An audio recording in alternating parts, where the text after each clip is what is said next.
Buenas tardes, amigas, amigos del CONAMA.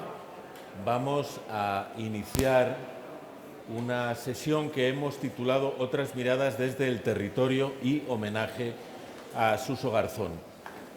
La idea de esta sesión, que tiene 3 partes, es hacer un momento de reflexión sobre la percepción de los territorios, la percepción del paisaje, lo más apegada posible a la población local, teniendo en cuenta las circunstancias de nuestra vida contemporánea, que ya no es la vida que se tenía en los entornos rurales, pensando en los territorios rurales de hace décadas, pero desde el convencimiento de que hay un conocimiento vernáculo, un conocimiento tradicional que es imprescindible para poder actuar en el territorio, para poder interactuar con el territorio y los paisajes, bien sea en términos de conservación, de gestión, de ordenación, entre otros aspectos. Y por tanto nos parece importante cultivar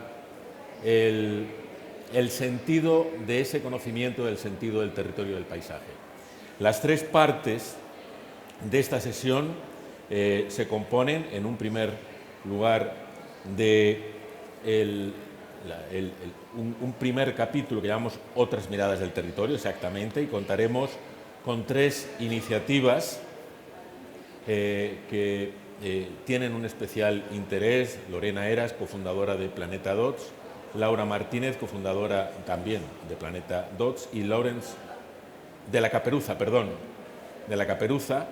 y Lawrence Sudlow, del Observatorio Ciudadano para la Conservación del Patrimonio de la Sierra de Guadarrama, porque de lo que estamos hablando fundamentalmente es de patrimonio cultural o capital social o patrimonio inmaterial también. Habrá una parte vinculada al mundo del arte y contaremos con la presencia del director académico de la Beca de Pintores de Paisaje de Segovia.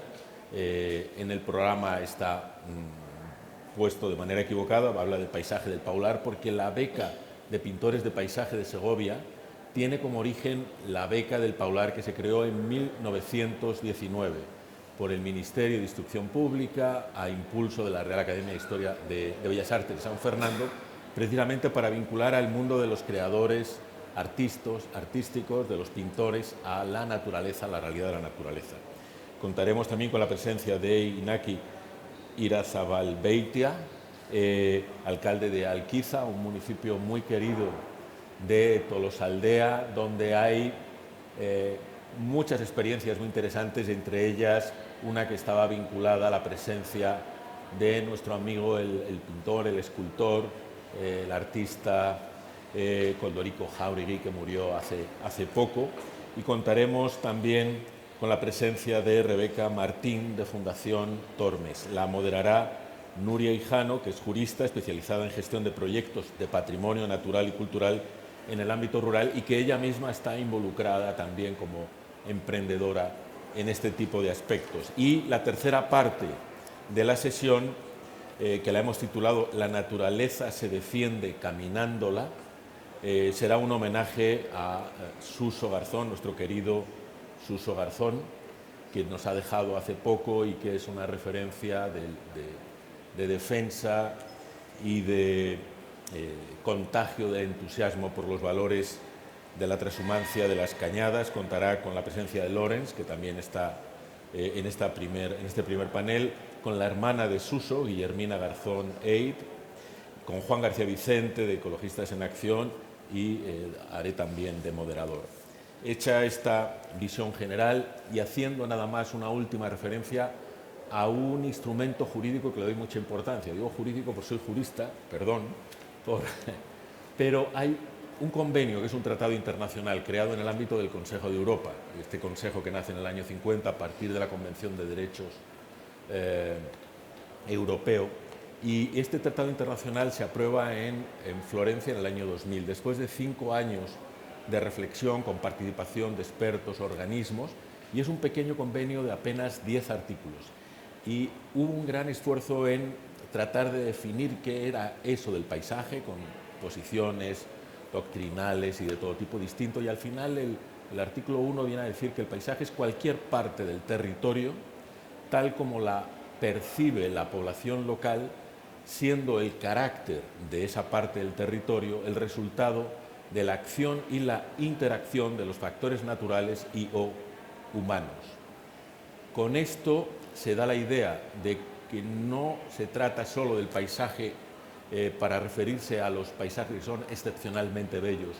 Todos los territorios son paisaje en cuanto que son territorios resultado de la interacción de los elementos naturales y humanos.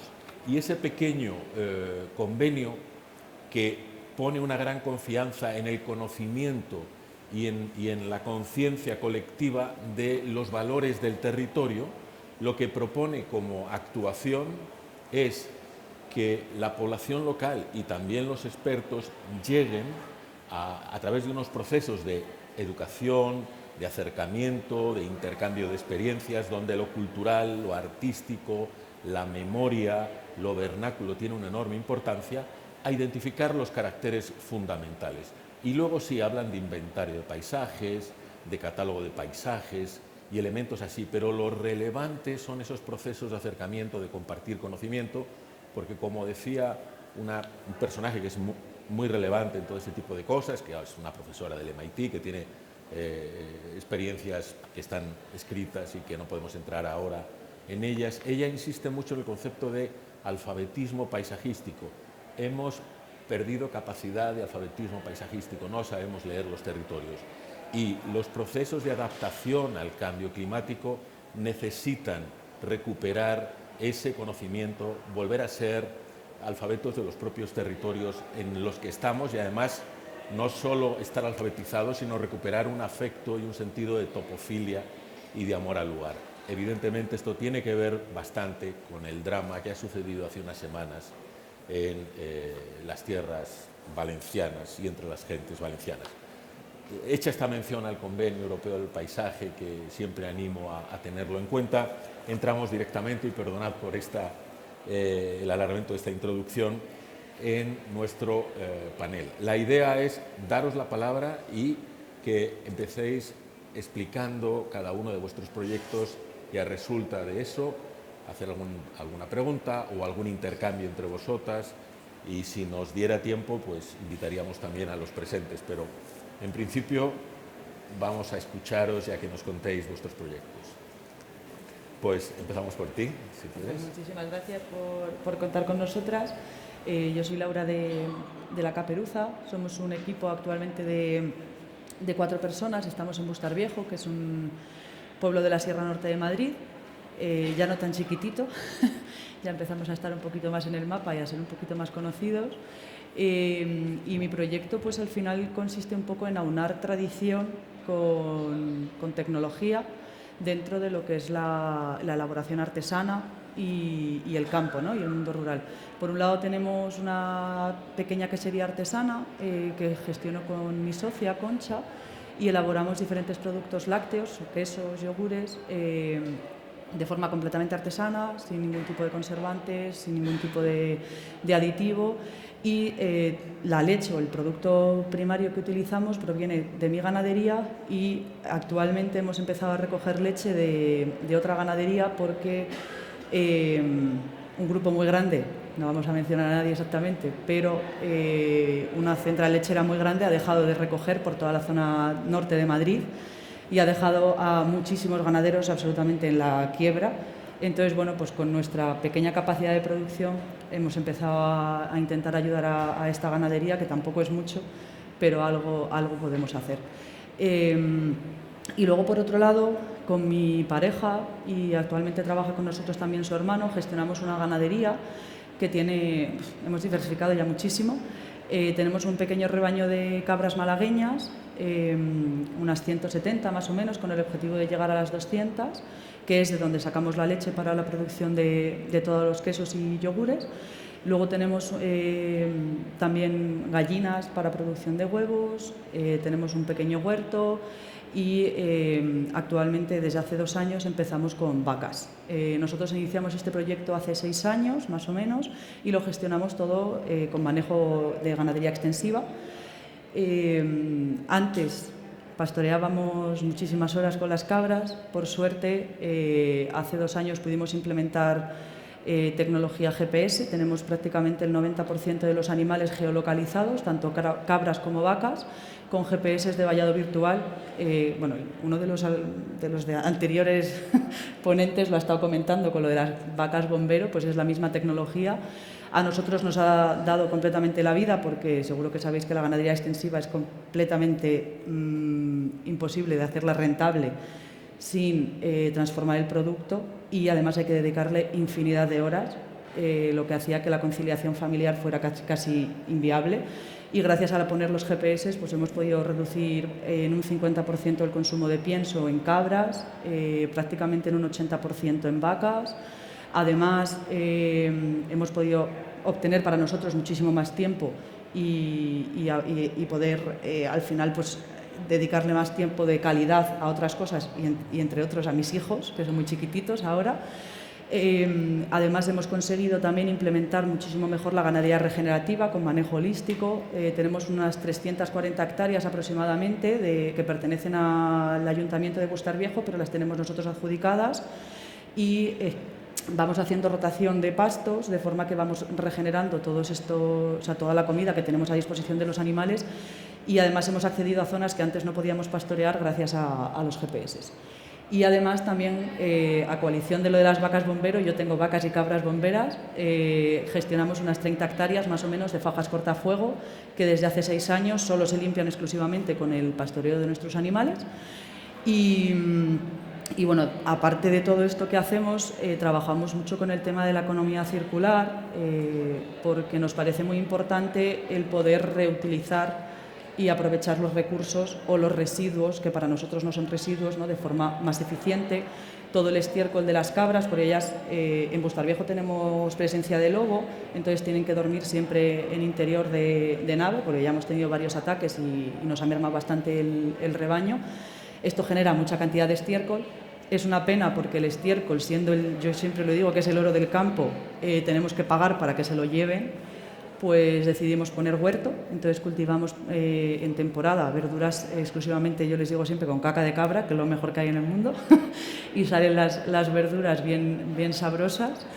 Y luego, aparte, también pusimos gallinas porque yo soy veterinaria, pero soy una veterinaria con un poquito de conciencia medioambiental, y estoy muy concienciada en la no utilización de productos químicos hasta cierto punto. O sea, cuando el animal lo necesita, se utiliza, pero trabajamos muchísimo la prevención y utilizamos bloques de sal con aceites esenciales que previenen parásitos internos y externos, utilizamos tierra de diatomeas, y junto con la gestión de los pastos pues hemos conseguido no utilizar, entre otros, la ivermectina, que seguro que os suena, es un desparasitante bastante perjudicial para el medio ambiente. Y entre otras cosas, en su momento pusimos gallinas porque complementan muy bien el tema del huerto, tanto porque nos generan gallinaza como todos los residuos del huerto, todos los residuos que no son residuos de forrajes y todo lo que no aprovechaban las cabras lo podíamos aprovechar con las gallinas. Entonces vendemos también huevos de corral. Y ya para aunar todo, hacemos visitas guiadas. Teníamos un proyecto de educación medioambiental, pero nos parecía muy importante pues llevar directamente a la sociedad el trabajo que se hace, y trabajamos tanto con colegios como con particulares, universidades y diferentes asociaciones que vienen a conocer el proyecto, y bueno, pues al final, sobre todo con las familias, hay muchas que vienen de ciudad y de no tan ciudad, pero que no conocen realmente, ¿no?, lo que es el trabajo en el campo, y a mí me choca mucho que hay muchos peques que les da asco tocar una teta de una cabra para ordeñar, que les enseñamos a ordeñar a mano y no quieren tocar la teta. O sea, yo poco más o menos casi les obligo, ¿no? Digo, ¿cómo podéis venir al campo e iros sin haber tocado la teta de una cabra, que es de donde sale leche, que es lo que desayunáis todos los días? Entonces, bueno, al principio empezó como algo anecdótico y ahora es una parte muy, muy importante del proyecto, que además estamos potenciando tanto por la parte económica, porque para nosotros es una parte de rentabilidad interesante, pero sobre todo por esa conciencia, ¿no?, de trasladar, sobre todo a los más pequeños, esa parte de conocer el mundo rural y que al final se consiga mantener vivo, que es parte importante del propio proyecto. Fantástico, fantástico. Muchas gracias. Muchísimas gracias. Gracias.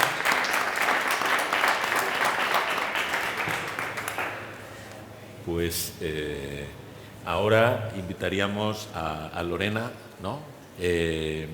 A que nos contaras tu experiencia, vuestro proyecto. Fenomenal. Bueno, soy Lorena, junto con Rusé, con mi compañera, hemos creado Planeta Dots, que es una caravana de costura sostenible, itinerante, con la misión de recuperar tejidos en desuso, ¿ok? Lo que hacemos es sensibilizar a través de varios formatos, que ahora os explicaré, sobre la conciencia en el consumo textil y luego, cuando ese consumo textil se convierte en un residuo, ¿no? Cuando esa prenda ya no nos sirve o ese tejido ya no lo vamos a utilizar, cómo verlo desde el prisma de recurso en vez de residuo, ¿ok?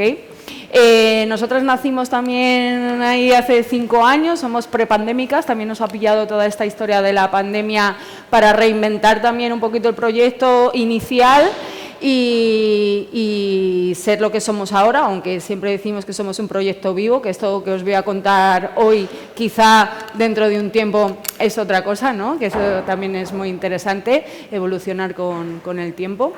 Y bueno, así en un esquema rápido de presentación del proyecto, lo que hacemos es recuperar tejidos en desuso. Desde el inicio recuperamos prendas en desuso, ¿ok? Convirtiendo ese residuo en recurso para crear prendas y complementos nuevos.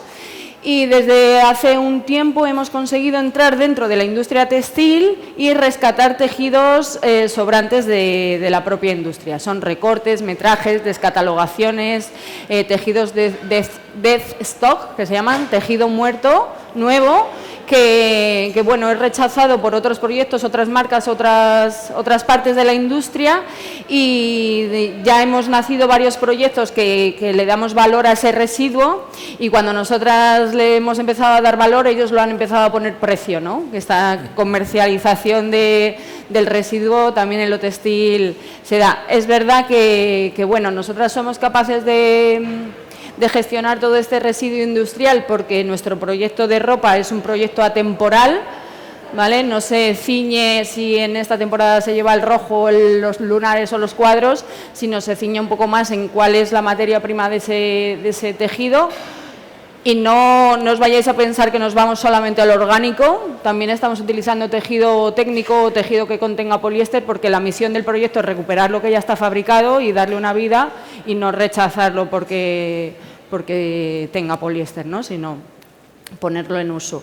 Y bueno, la idea es esa, ¿no? Recuperar ahí todo el residuo que otras partes de la cadena rechazan y utilizarlo como materia prima para poder crear. Y en nuestras creaciones mezclamos estas dos partes, ¿no? De proveniencia de recursos.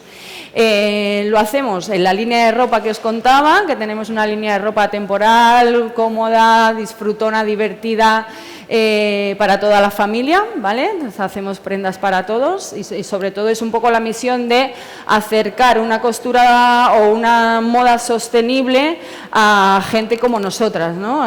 Muchas marcas se han diferenciado en el mercado por hacer costura, moda sostenible, y se generan como para un alto nivel de vestimenta, ¿no? Por decirlo de alguna manera, y una de las cosas que caracteriza a nuestro proyecto es que vestimos a gente normal, que es un poco esa misión de poder entrar en todos los armarios de la sociedad y ir metiendo prendas sostenibles que nos ayuden a ir cambiando la mirada de consumo, ¿vale?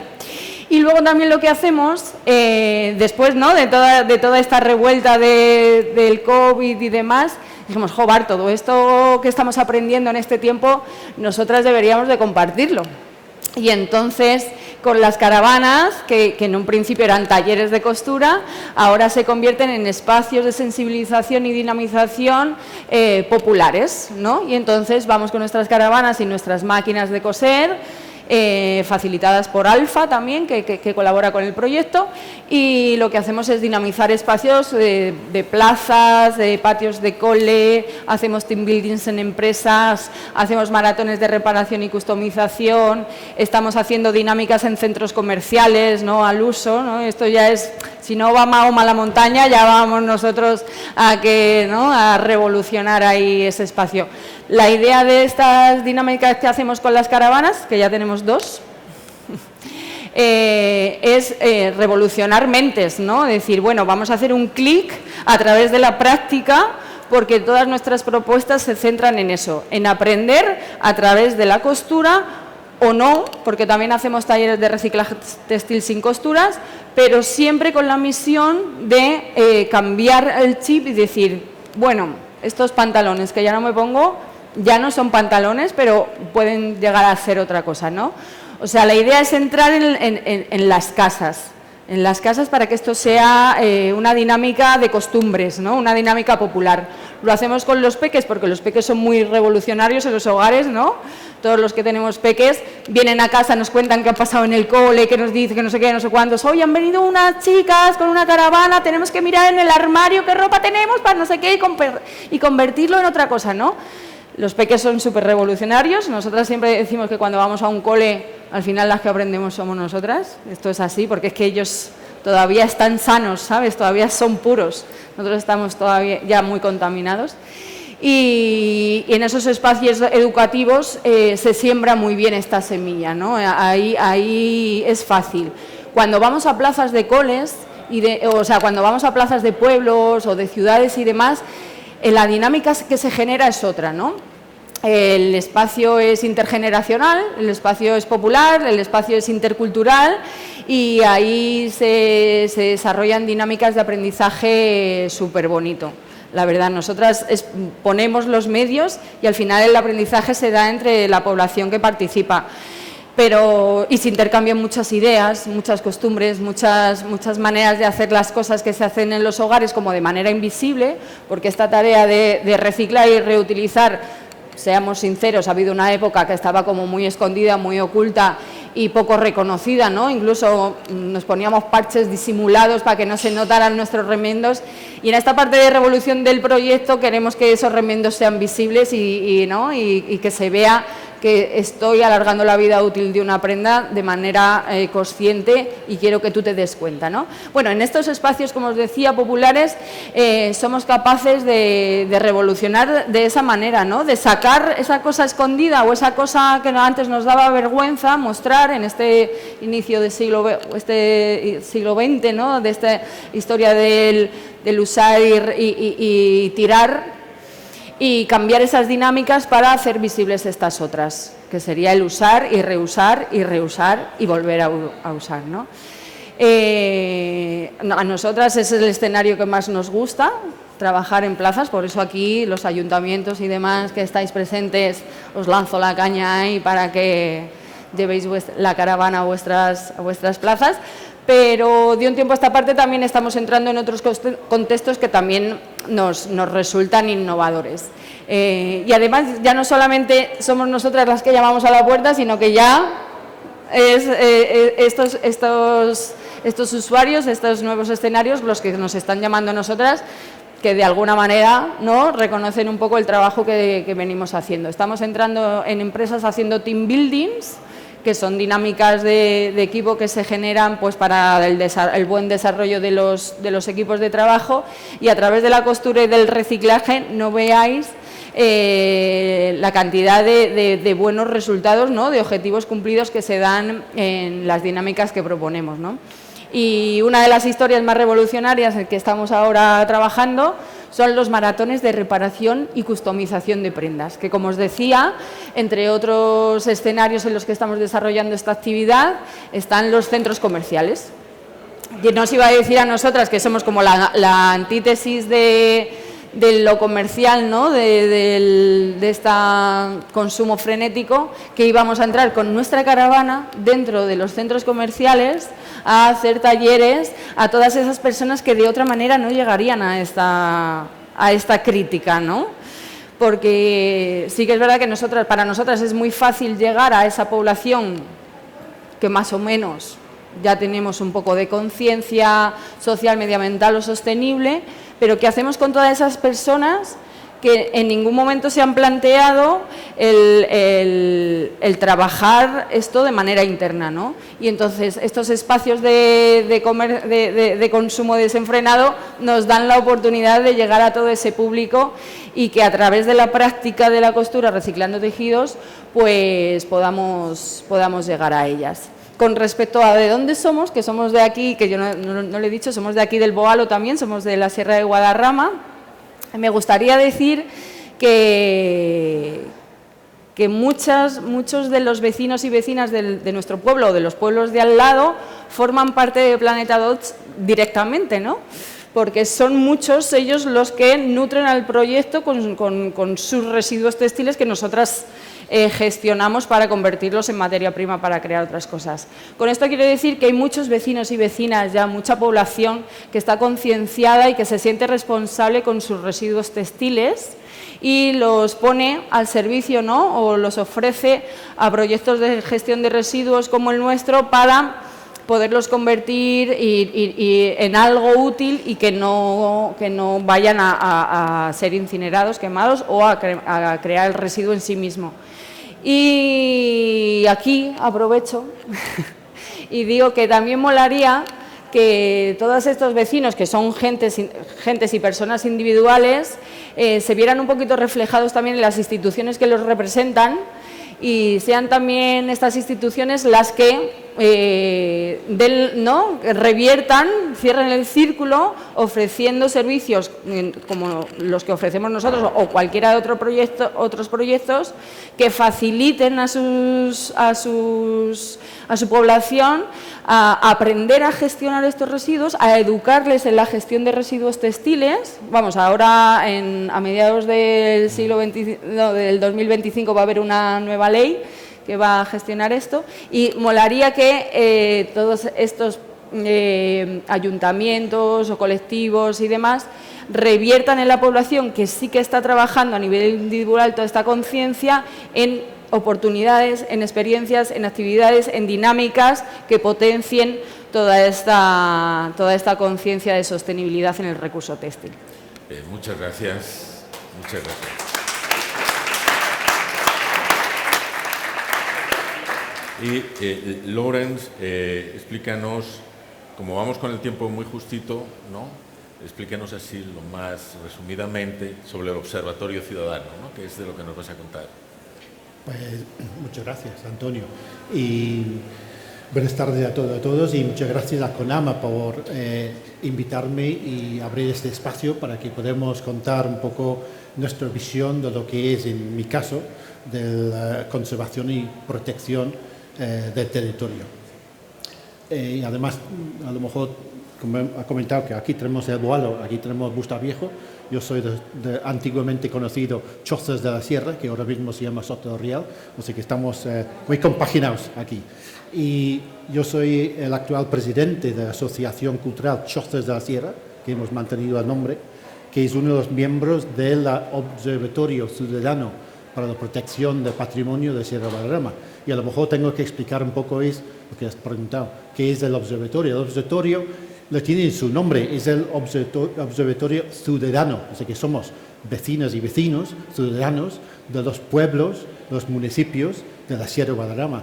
Y también, como dicen, es para la conservación del patrimonio, pues justamente esto, somos personas que nos interesa y nos preocupa, entonces estamos ahí para proteger. ¿Cómo lo hacemos? Pues es digamos que del observatorio que ya nació hace ya 10 años, está comprometido con esta actividad social ligada a la conservación del patrimonio. En el más amplio sentido del término, a la colaboración con los movimientos sociales y entidades con que se comparten objetivos y a la coordinación y difusión de las actividades desarrolladas por las diferentes entidades que lo componen, incluyendo mi propia asociación en Soto, que somos aunque el observatorio tiene sus propios proyectos, el mayor papel que tiene el observatorio es agrupar las asociaciones en la Sierra de Guadarrama, tanto la vertiente sur madrileño como vertiente norte segoviano. Y ahora mismo estamos en torno a 40 asociaciones trabajando juntamente. Pero hay que decir que si los vínculos de sociedad, y perdóname si leo porque si no me olvido lo que iba a decir, los vínculos de sociedad con el patrimonio cultural constituyen un factor potencial de cohesión social y esta dimensión humana tiene un papel fundamental en su salvaguarda. Es decir, la importancia de las asociaciones culturales surgidas de la sociedad civil para la conservación del patrimonio está demostrado que por la calidad de elementos y espacios conservados en el patrimonio está en nuestro territorio. La pregunta sería, ¿quién conoce mejor la historia de los oficios, las tradiciones y formas de vivir que los vecinos de los pueblos y lugares del territorio?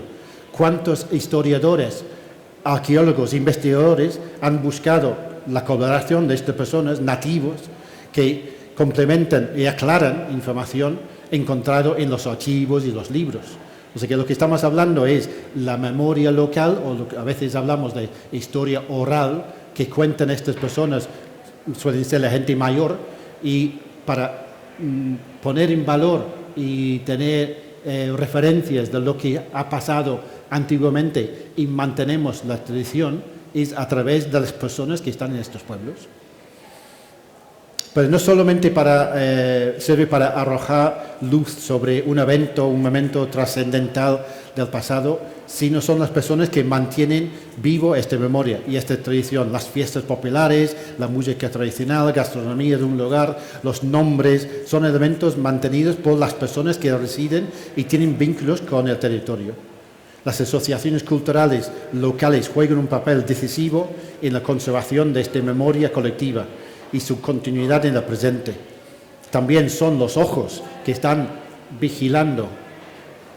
Lo pongo así, en plan broma, pero es verdad que las personas que vivimos en los pueblos somos los que constantemente estamos viendo lo que pasa y si hace falta, como fue en mi caso hace un tiempo, que un edificio que se llama la Casa de la Nieve lo estaban derrumbando. Entonces, inmediatamente llamo a un experto que llama a Patrimonio de Madrid, que llama al ayuntamiento y dice, para. O sea que, si no fuese en estas 3 horas, hubiera sido abajo este edificio. Entonces, este papel tenemos las asociaciones y las personas, por ende, las personas que vivimos en los pueblos. Para el observatorio, las asociaciones son el motor y el campo de actuación, dado que el patrimonio está vinculado a la población local. Son las asociaciones que mejor conocen y mejor custodian el patrimonio en su territorio. Muchas veces las asociaciones trabajan juntos para promocionar o conservar algún elemento del patrimonio en común. El observatorio tiene el papel importante en coordinar y gestionar algunos proyectos de este tipo, porque hay varias asociaciones juntas, somos más fuertes, compartimos experiencias, nos apoyamos mutuamente y mostramos solidaridad con nuestros vecinos. Todos los actores en la conservación del patrimonio son importantes, pero las asociaciones culturales juegan un papel crítico en este panorama histórico, político, social y económico. En muchos casos son los guardianes de la memoria y la práctica de tradiciones y formas de vivir que están en peligro de extinción, bajo la falsa promesa del progreso. La adaptación al mundo contemporáneo es un instinto básico para las asociaciones, dado que su modus operandi es continuar de disfrutar, en este sentido, subrayar, disfrutar del patrimonio, sea cual sea el sentido empleado, viendo un paisaje, saboreando una comida, olfateando unas plantas, tocando la piedra y la lana, escuchando una jota o el canto de los pájaros. El patrimonio y su conservación está en las manos de la gente y las asociaciones culturales, es donde encontramos las personas con mayor capacidad de tener la sensibilidad de recuperar y cuidar su patrimonio. Son espacios donde el individuo aprende a trabajar en equipo, disfrutar de su entorno social y valorar los elementos tradicionales de su territorio. La inclusión de las asociaciones en las gestiones por parte de instituciones sobre el patrimonio y su conservación son muy importantes. Al final, los socios y socias de las asociaciones también son votantes, con derechos y deberes que son un grupo de presión potente delante de decisiones que afectan lo que consideran importante. Y para terminar, tiempo atrás me decían esto de asociaciones es una cosa del norte, países del norte y tal y cual, pero yo soy de los 36 años que llevo viviendo aquí, soy consciente de que el número de personas que cada vez da este paso para decir yo también quiero participar, yo también quiero tener algún voz en mi pueblo, en mi territorio, pues son mayores. En una sociedad responsable, consciente de su pasado y sensible a su futuro, las asociaciones culturales juegan un papel importante en la recuperación y conservación del patrimonio. La custodia del territorio tiene más posibilidades de gestionarse bien con la involucración de una asociación cultural que sin ello. Los socios que somos del observatorio lo tenemos claro. Muchas gracias.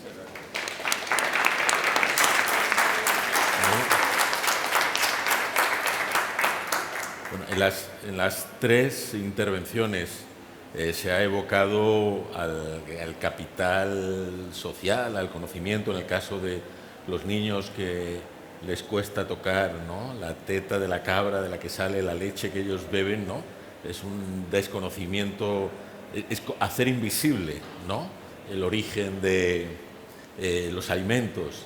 En el caso de la fibra, ¿no?, hacer invisible la ropa que dejas de usar y te olvidas de ella como si no existiera nada. En el mundo de las asociaciones, bueno, pues el capital social inmaterial de unirse, de observar, pero efectivamente en elemento de invisibilidad de la fuente de alimento o de la invisibilidad de qué pasa con la fibra, me viene a la memoria que ha estado comiendo con algunos de nosotros Juan Requejo, que siempre habla y tiene 40 años de trabajar en planificación del territorio y siempre habla de, claro, que los territorios han necesitado manejarse a la hora de tener energía, alimentación y fibra con lo que tenían en proximidad.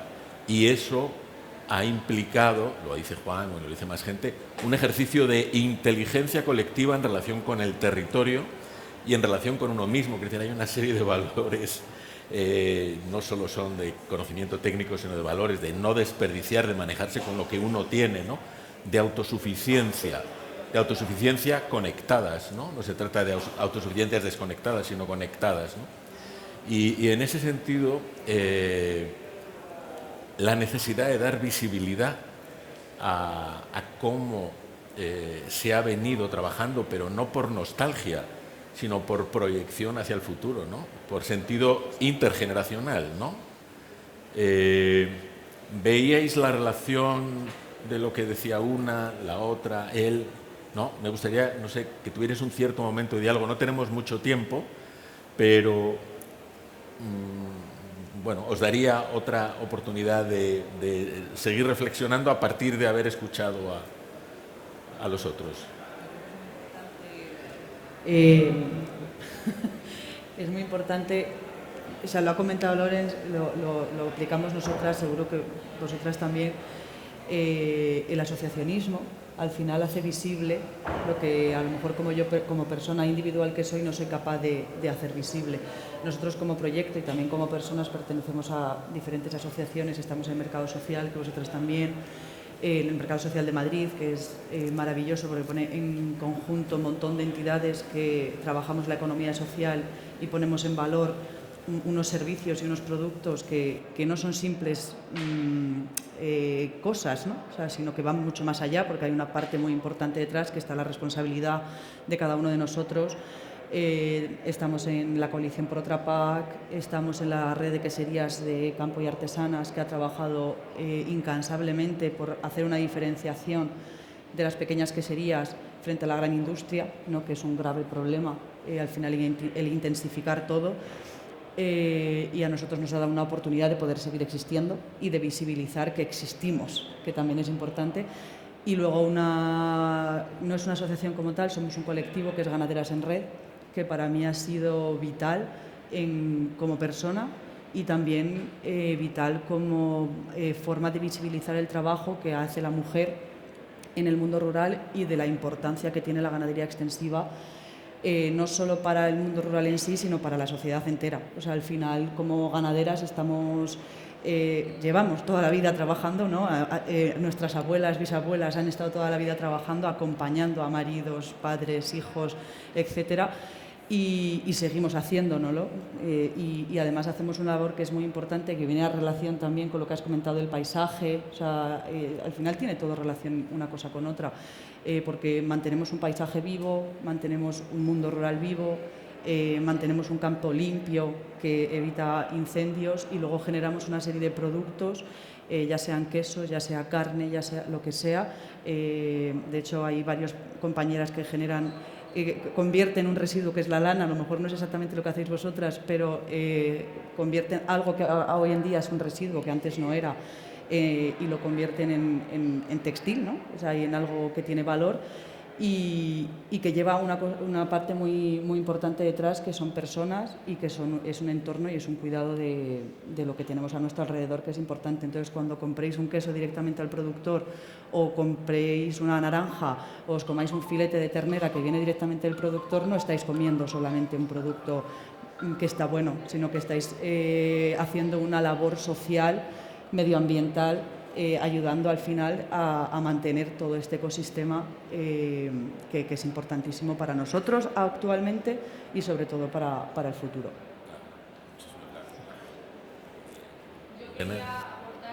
Que pese a la diferencia de proyectos, ¿no?, que estamos hoy sentados aquí en esta mesa, esa parte de compartir el territorio y de identificarnos como personas que aportamos, ¿no?, es importante tener en cuenta a todo el colectivo, ¿no?, ese sentido de pertenencia que también fomentamos con la puesta en escena de proyectos como los nuestros, ¿no? ¿Quiénes somos? ¿Qué valores nos representan estos proyectos? ¿Con quién me siento identificada? Al final los territorios se autogestionan, que es un poco a lo que ibas tú con la pregunta, se autogestionan, se retroalimentan, y ya no solamente en formato producto, el tuyo, el mío, sino en formato de esencia de valores, ¿no? O sea, quiénes somos nosotros y cómo nos organizamos, cómo somos capaces de incluso ser circulares con nosotros mismos, ¿no? Y cómo potenciar los recursos y las iniciativas que se generan en los territorios para ir dinamizando todo el espacio a nivel personal y a nivel de colectivo. Muchísimas gracias. Lorenzo, contigo Rapidito, terminamos. solamente comentar de que en la visión que tenemos en el observatorio, yo creo que es común en todas las asociaciones, es de conectar gente. O sea, que nosotros lo veamos claro de que no solamente conectar las personas que son socios de nuestras asociaciones, pero también tocamos con el resto del territorio. Y se nota mucho en la Sierra Guadarrama, que es un territorio natural, pero está tocado por el hombre desde hace siglos y siglos. Entonces ahí muchas veces lo que estamos contemplando es cómo podemos continuar con este desarrollo, con este uso sostenible del territorio, trabajando con los actores que tenemos alrededor, no solamente en este caso comerciales, digamos, pero también, por ejemplo, ahora mismo en mi pueblo, en el Instituto de Sierra Guadarrama, estamos colaborando con las clases para hacer una actuación, una actividad que, si no van a la religión, tiene otra opción.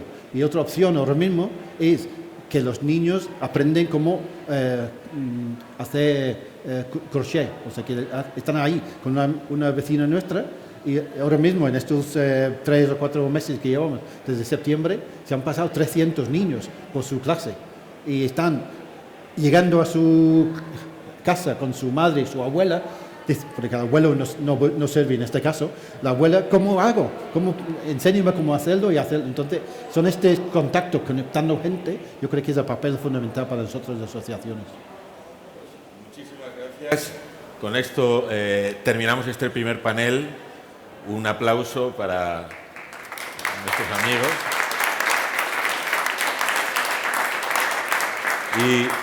Y pasamos seguidamente al segundo panel que modera Nuria. Muchas gracias. Van a disculpar que les apremia que se sienten porque desgraciadamente pues tenemos muy poquito tiempo y tenemos que ser muy breves con esta segunda parte. en la que yo simplemente voy a hacer una breve introducción, decir simplemente que, como ustedes todos saben, la Tierra está compuesta por infinidad de granos de arena, el mar por infinitas gotas de agua y el aire que respiramos por un gremio de partículas. Estos pocos muchos son los que hacen que tengamos un planeta vivo, y estos otros pocos muchos son los que crean un paisaje vital, que es la verdadera resiliencia que tenemos para afrontar un futuro de forma sostenible. Sin más, les cedo la palabra a los protagonistas de hoy, que son los que modelan el paisaje, los que tienen las botas en el barro. Son Rebeca Martín, de la Fundación Tormet, Iñaki Irazabalbeitia, del pueblo de Alquiza, y en este caso el director académico de la beca de pintores de paisaje del Paular, Joaquín Millán. Así que, sin más, empezamos por Rebeca. Bueno, pues encantada de saludarles. Soy Rebeca, de la Fundación Tormes. Nos encontramos localizados en Almenara de Tormes, en Salamanca. Es una fundación que surge en el año 2001, o sea que ya vamos a hacer casi los 25 años.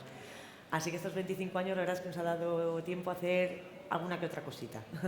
Tenemos una diversidad de actividades muy grandes.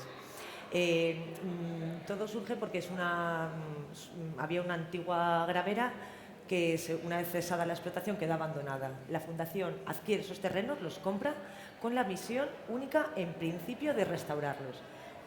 Cuando se restaura, se ve que tiene un potencial educativo, comunicativo brutal, y a partir de ahí empezamos todas nuestras actividades y empezamos a trabajar en el territorio propio y en el territorio circundante. ¿Qué nos ha dado tiempo a hacer? Pues un montón de actividades en cuanto a la recuperación de tradiciones, de cultura y sobre todo de espacios naturales. Los podemos dividir como en dos partes, ¿no? La primera, el acervo cultural tradicional. Hemos recuperado caminos, que siempre sabemos que ha habido mucha problemática con caminos, que la linde la vamos moviendo y al final ese camino desaparece. Hemos trabajado en ese aspecto. Hemos trabajado en recuperar espacios comunes, que nos parecía muy importante, en fuentes, en lavaderos, en espacios que antes en determinados municipios estaban utilizados y han quedado perdidos. Hemos trabajado también en ese aspecto. Hemos trabajado también en la recuperación y la puesta en valor de árboles singulares, árboles que por su porte, por su tamaño, por su edad, son muy significativos en ese territorio, los hemos puesto en valor. Y hemos hecho también una recuperación de ese acervo popular, de esa terminología que comentabais al principio, asociada pues tanto a esos árboles singulares. Por ejemplo, hemos descubierto que en Santiz no va la cigüeña a llevar los niños cuando nacen, no los lleva la cigüeña, salen del alcornoque gordo de la calahorra. Pues ese tipo de aspectos que si no quedarían desaparecidos, o los usos tradicionales que la gente le ha dado a las plantas, hemos estado trabajando en su recopilación. Como una herramienta que hemos utilizado, aparte de trabajo nuestro propio, creemos que la mejor de todo, después de probar, ha sido el trabajo con el voluntariado rural urbano, que llamamos. Es decir, gente de la zona del territorio, pero también gente externa. ¿Por qué? Porque se consigue una doble función. Por un lado, la gente se empodera, coge su valor de la importancia de sus recursos naturales y culturales, y a la vez se comprometen, es decir, en el momento en que ya me he molestado yo en recuperar mi fuente, ya me voy a preocupar yo de que mi fuente siga estando bien. Y a su vez toda la gente externa sirve de altavoz, aparte de su propia sensibilización, pero sirve de altavoz y de dar a conocer la importancia del territorio y de la zona que rodea a la capital. Entonces, esa parte cultural ha sido una de las guías que hemos hecho. Que después de todos estos años que vimos, que la gente que participaba, que la gente que venía, llegó un momento en el que veíamos que casi siempre eran los mismos o casi siempre tenían las mismas motivaciones. Y dijimos, queremos llegar un poquito más allá, queremos romper ese techo de cristal, ¿no? Que puede ser. Y decidimos introducir diferentes disciplinas artísticas dentro de nuestras actividades de sensibilización. ¿Para qué? Para poder alcanzar y llegar a este tipo de gente. Es decir, a lo mejor una persona no quiere ir a mancharse las botas al campo porque prefiere estar en una biblioteca. Bueno, pues vamos a hacer actividades de lectura en el medio. Entonces hemos hecho diferentes actividades, como por ejemplo esculturas. Tenemos una galería de arte en la naturaleza que se llama Arte Emboscado. Invitadísimos estáis a venir a visitarnos allá a Almenara. son esculturas de gran tamaño, de elementos muy pequeños, desde molinillos, las hormigas, mariposas, es decir, una puesta en valor, un aumento de nuestros recursos naturales para el disfrute de la gente. Actividades de muralismo, murales de tamaño inmenso, a través de donde quedan recopilados y reflejados elementos tradicionales, como puede ser nuestro traje charro, nuestros elementos charros. Y luego murales que se han hecho y se han trabajado con la gente propia del pueblo, es decir, que ellos han elegido qué motivos tienen que elegir ahí. Un trabajo, podéis comprender, así bastante complejo para llegar a estos acuerdos. Además, todas estas actividades, o sea, hemos hecho también conciertos pequeñitos, de un violín, de una guitarra, de una cítara, es decir, hemos recuperado también instrumentos antiguos, actividades chulísimas y espectáculos de danza en la naturaleza, maravillosos han sido.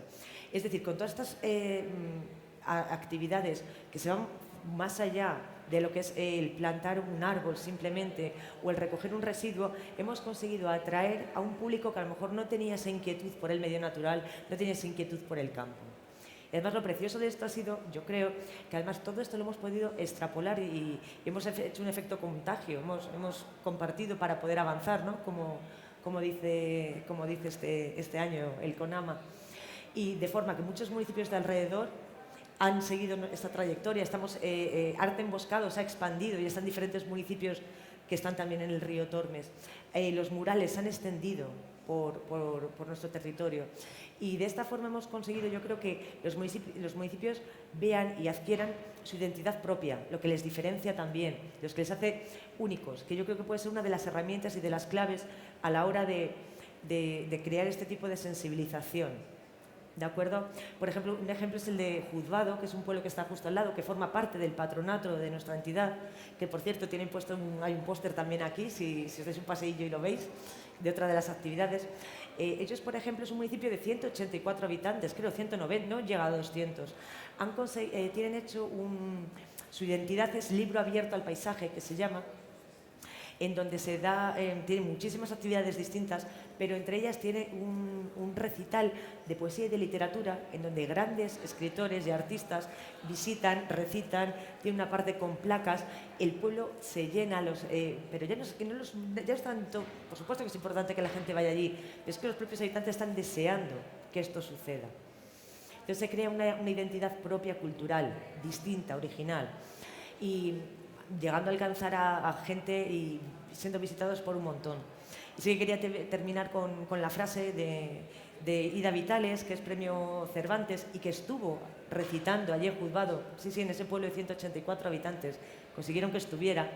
Y como ella decía, sin duda lo mejor será buscar para la experiencia un poco de buena tierra, porque tampoco cualquier tierra se presta para la aventura que comienza. Así que muchas gracias.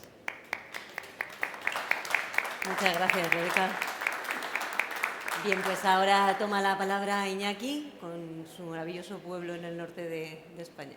Buenas tardes y en primer lugar agradecer a CONAMA la invitación a presentar el proyecto de Alquiza en este entorno y en esta compañía. Bueno, primero vamos a colocar geográficamente Alquiza. Alquiza es un pueblo de la comarca de Tolosaldea, en Guipúzcoa.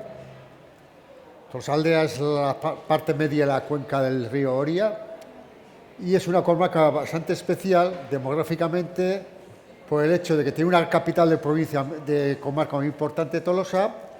Está constituida por 28 pueblos, de los cuales 19 tienen menos de 1000 habitantes y son ayuntamientos rurales, y es una comarca donde el nivel de uso del euskera es el euskera en la vida normal, es la lengua normal en la vida social.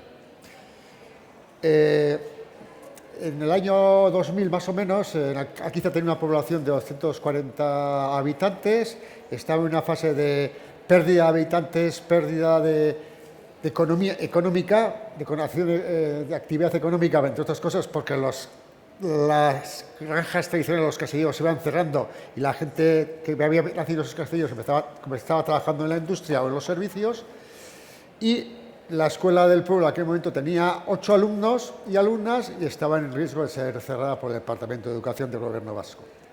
Bueno, se crea en el pueblo una atmósfera, tanto en el ayuntamiento como entre la gente del pueblo, de que aquello hay que cambiarlo. En primer lugar, el ayuntamiento hace un nuevo plan general que da posibilidad de construir viviendas en Alquiza, lo que hasta entonces era imposible, y al mismo tiempo hay una serie de ciudadanos y ciudadanas en el pueblo que se empiezan a reunir con una conciencia de que tenemos que hacer algo. Y bueno, eso tiene una serie de consecuencias que ahora iré explicando.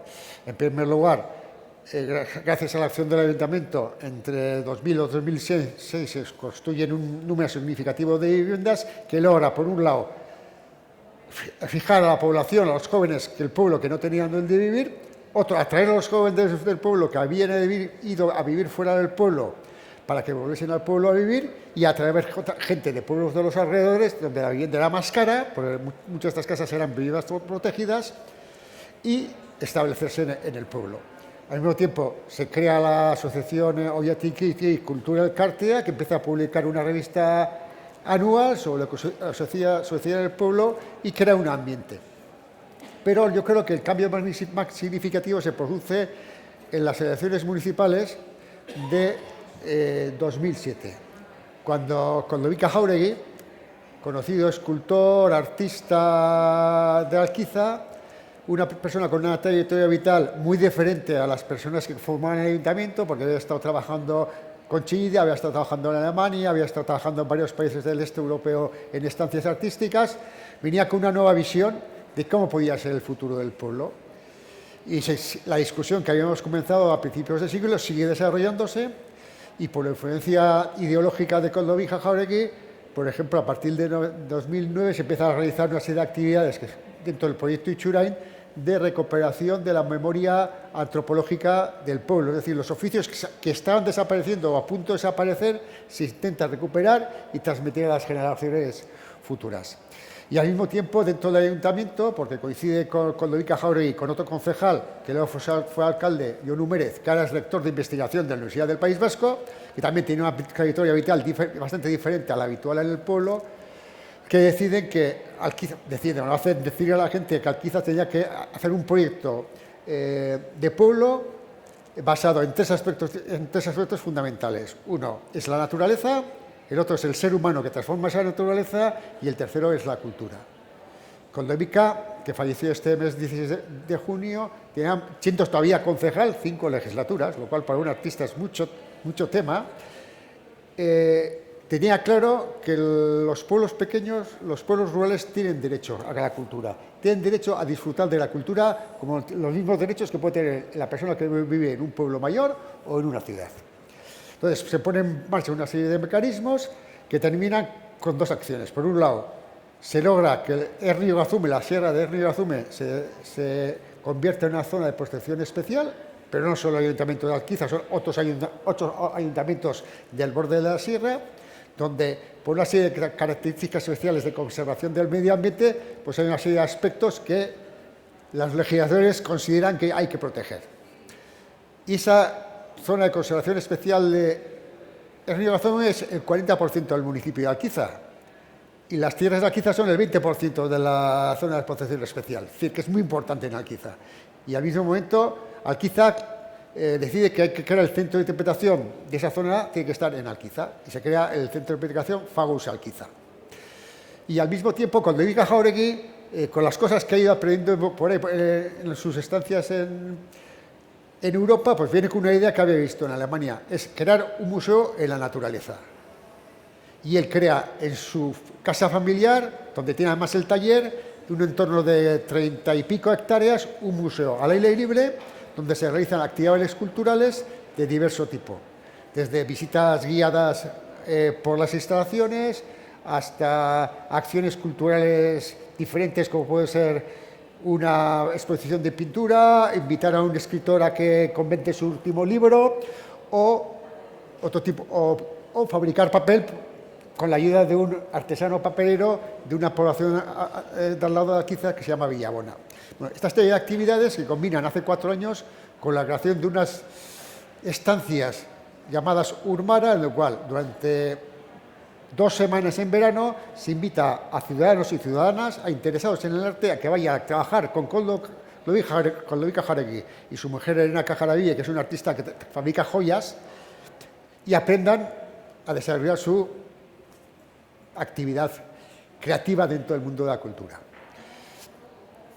Y al mismo tiempo pues, se iba desarrollando el proyecto cultural de Alquiza. ¿Por qué? Porque al mismo tiempo de que cuando vi que era el museo, cuando vi que está impulsando el ayuntamiento, que haya una actividad cultural dirigida a los ciudadanos y las ciudadanas del pueblo, muy extensa, que le diga a la gente, pues merece la pena quedarse a ver el teatro este en Alquiza, ¿y para qué tengo que bajar a Tolosa? Si me ofrecen teatro en el pueblo, o tenemos una actuación musical, o proyectamos aquella película, este tipo de actividades, y cara al exterior pone en marcha lo que se llaman Sobrenen en Cabía, no son unas becas de creación, en la cual se dan 2 becas al año.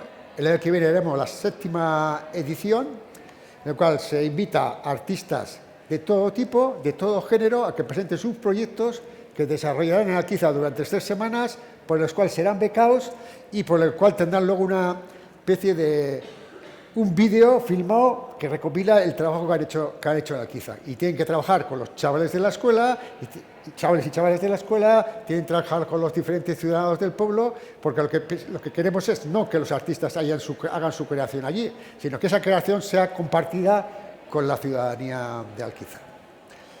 Bueno, pues todo ese camino lo hemos ido avanzando. La cultura es un elemento muy claro en nuestro proyecto de pueblo, que es un proyecto de turismo de la naturaleza sostenible, porque tenemos 3 o 4 recorridos en la montaña diferentes por diferentes aspectos, pero el eje cultural es fundamental. Tan fundamental que en el plan general de ordenación urbana que estamos ahora discutiendo, que hemos aprobado en primera instancia, la defensa del patrimonio ontológico es uno de los ejes vertebradores. Es decir, hemos catalogado caleras, carboneras, calzadas, paredes, puentes, fuentes, y los hemos protegido para mantenerlos y que en un futuro no sea por la acción de una señora que quiere sacar el pinar, allí mete la excavadora y te lleva la calzada por encima, la calera, la pared, y toda esa cultura tradicional que hemos recogido hoy se pierde. Y eso está ya recogido en el Plan General de Ordenación Urbana que en este momento estamos discutiendo. Es decir, la cultura y de todas las expresiones culturales son el eje vertebrador, uno de los ejes vertebradores del proyecto de Alquiza como pueblo, de cara al futuro. Y lo podemos recordar. La naturaleza, el ser humano y su interacción con la naturaleza y la cultura que surge de esa integración. Y eso es nuestro proyecto. Nosotros no esperemos a tener proyectos industriales, ni polígonos industriales, ni a forrarnos con poner pisos turísticos, ni nada similar, sino desde la esencia de nuestra cultura propia, ofrecer al visitante que viene a Alquiza una experiencia interesante e importante. Y si queréis conocer Alquiza, para acabar, os digo que dejo unos folletitos ahí encima de la mesa que estáis invitados a recoger si os interesa lo que os he contado. Y muchas gracias a todos.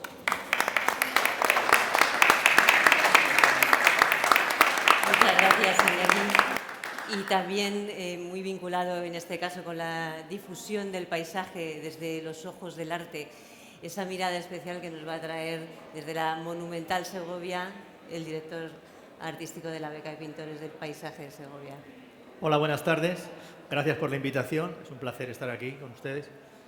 Nada, simplemente decir que yo soy el director artístico de un curso de pintura de paisaje que lleva mucho tiempo organizándose en Segovia, que se llama Beca de Pintura de Paisaje de Segovia.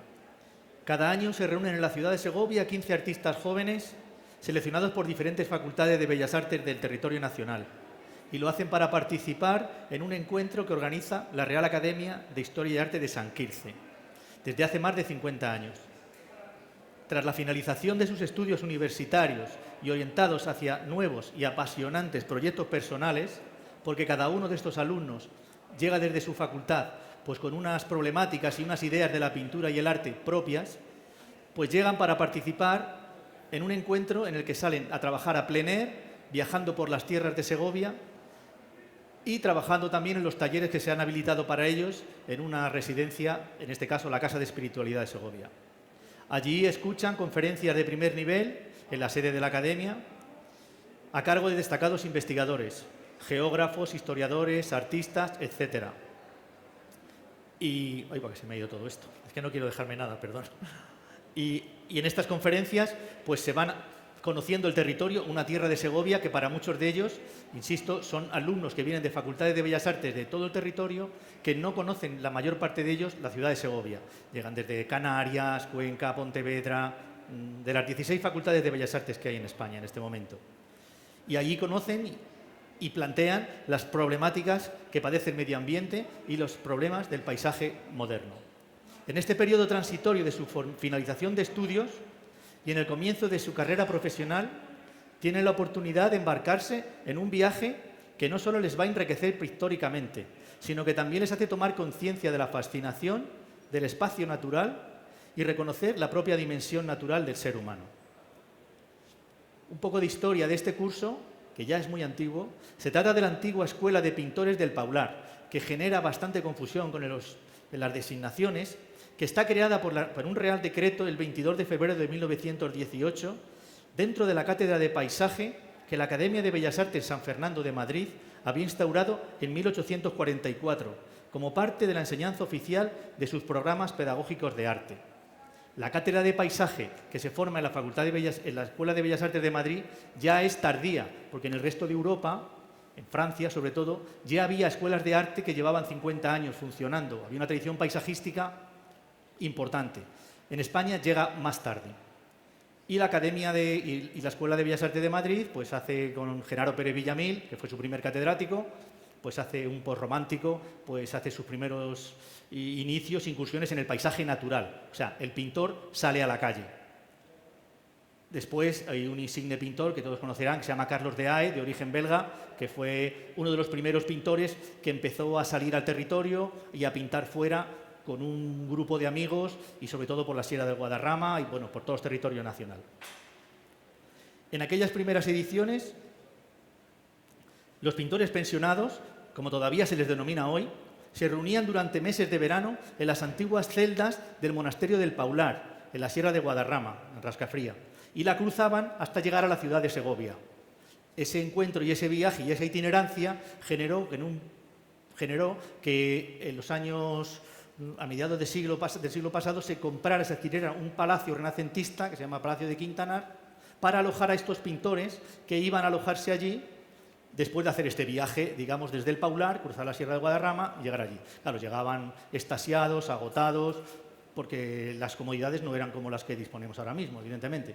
Entonces, allí, pues, ahora eso se ha mantenido en boga hasta hace bien poco tiempo, pero ahora por asuntos, bueno, estrategias o ideas políticas, pues esto ahora no es posible. Y nos alojamos en la Casa de la Espiritualidad de Segovia. Ya dejo de leer, ¿eh?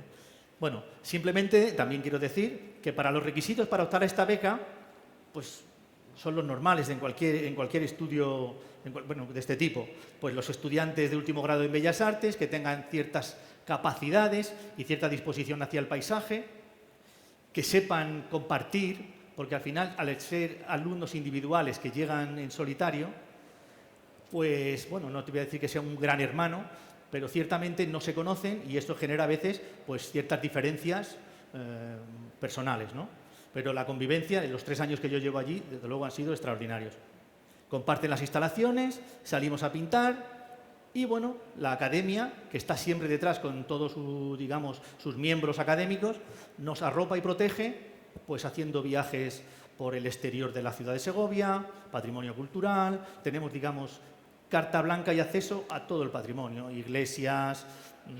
O sea, a mí personalmente, yo soy pintor también, me gusta aprovechar estos momentos y estas situaciones pues para sacarle máximo rendimiento a todo esto. Y pues digo, oye, pues yo quiero subir al campanario de una iglesia, pues vía libre. Oye, nosotros queremos ir a este edificio.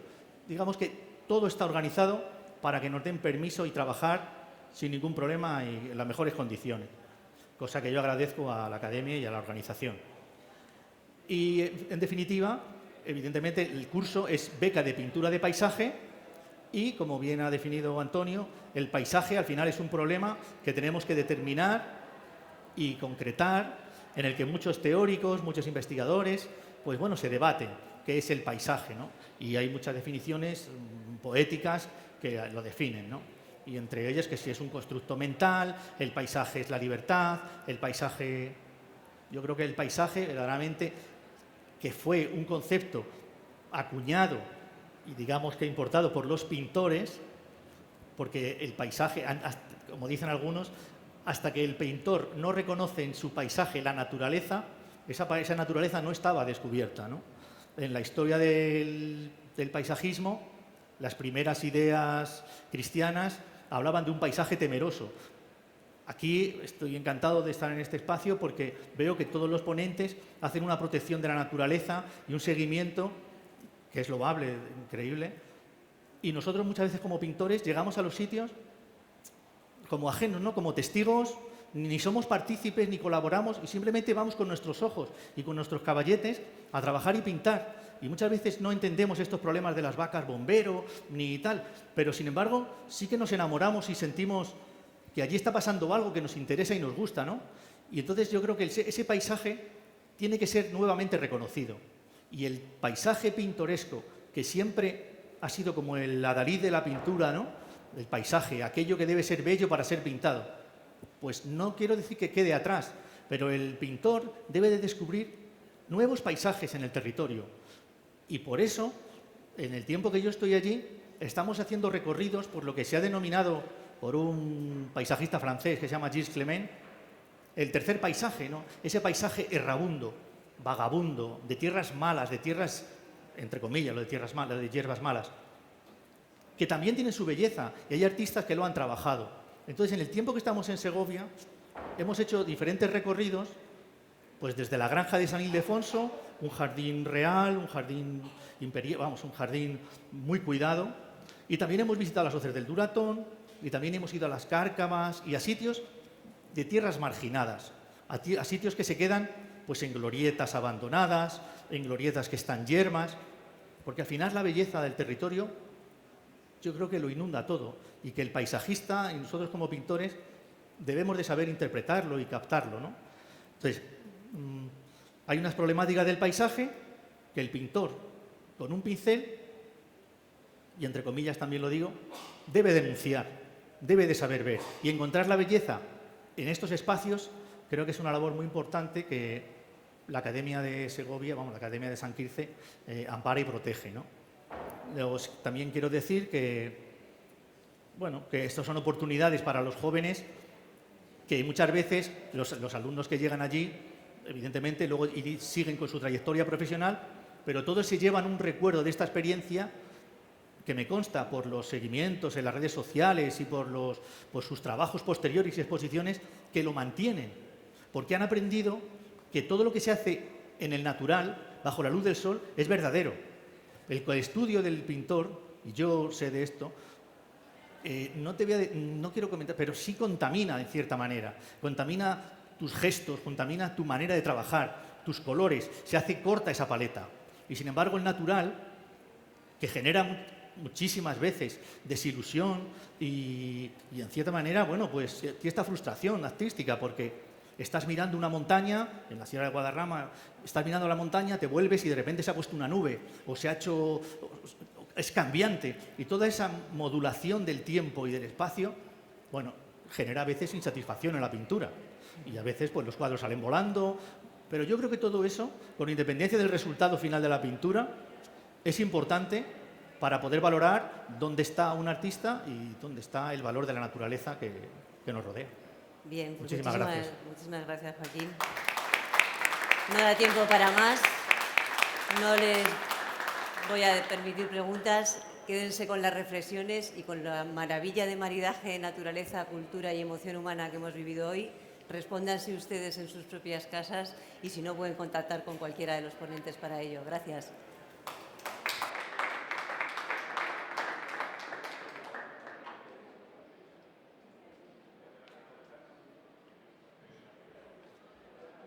Zonas de bosques y de parameras. Cuando empieza ahora el frío aquí en la montaña es cuando hay que bajar a las dehesas del sur. Bajan siempre buscando la eterna primavera. La eterna primavera la llamamos porque luego cuando empieza a hacer calor a principios de verano en las dehesas del sur subimos a las montañas del norte y entonces estamos como siempre en primavera, siempre con una temperatura suave. Y eso para el ganado es muy bueno, además de que deja descansar a las dehesas del sur, que se regeneren los pastos y que se regenere también el arbolado.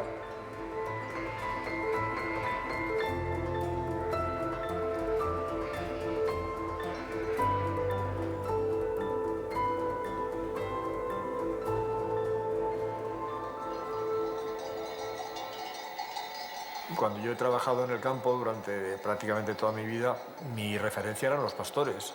Yo iba por el campo solo con un morraluco y sin 5 céntimos en el bolsillo. Ibas a un sitio que te pareciera bonito y allí encontrabas a un pastor y el pastor te acogía, te contaba toda su vida, te decía dónde estaban los nidos de las águilas imperiales o de las águilas reales, o dónde había visto el oso, dónde había visto el lobo. En 1992 se celebró la Expo de Sevilla, la Exposición Mundial de Sevilla, y me invitaron como especialista en fauna amenazada para hablar de la importancia de las cañadas para la fauna, sobre todo para el movimiento de los lobos, la alimentación de los buitres, etc. Pero mi sorpresa fue que todos los especialistas en ganadería acababan de certificar la desaparición de la transhumancia. Hablaban de los pastores como podían hablar de los faraones de Egipto, como si fuera una cultura totalmente extinguida. Entonces a mí aquello me indignó, y en la mesa redonda que hubo con todos los especialistas y que también participaba yo, pues les dije que los pastores existían, que las cañadas existían, lo único que había que hacer era usarlas. Cuando empezamos en el año 92 era una odisea. Los científicos, los técnicos, los especialistas decían que era imposible recuperar las cañadas porque llevaban más de 50 años sin utilizarse, había que intentarlo, y en el año 93 conseguimos el primer rebaño de un ganadero muy amigo nuestro que nos ofreció 2.600 ovejas, y lo curioso es que esto llamó la atención de la prensa. Nos condecoraron prácticamente por haber recuperado la transhumancia por Trujillo, por Salamanca, por Zamora, por Mérida, etc. Y el ICONA, el Instituto Nacional de Conservación de la Naturaleza, se comprometió a hacer una ley nueva para respetar las cañadas, porque las leyes antiguas habían quedado muy obsoletas. ¡Adelante, despacito! ¡Despacio! ¡Ay, qué bonito!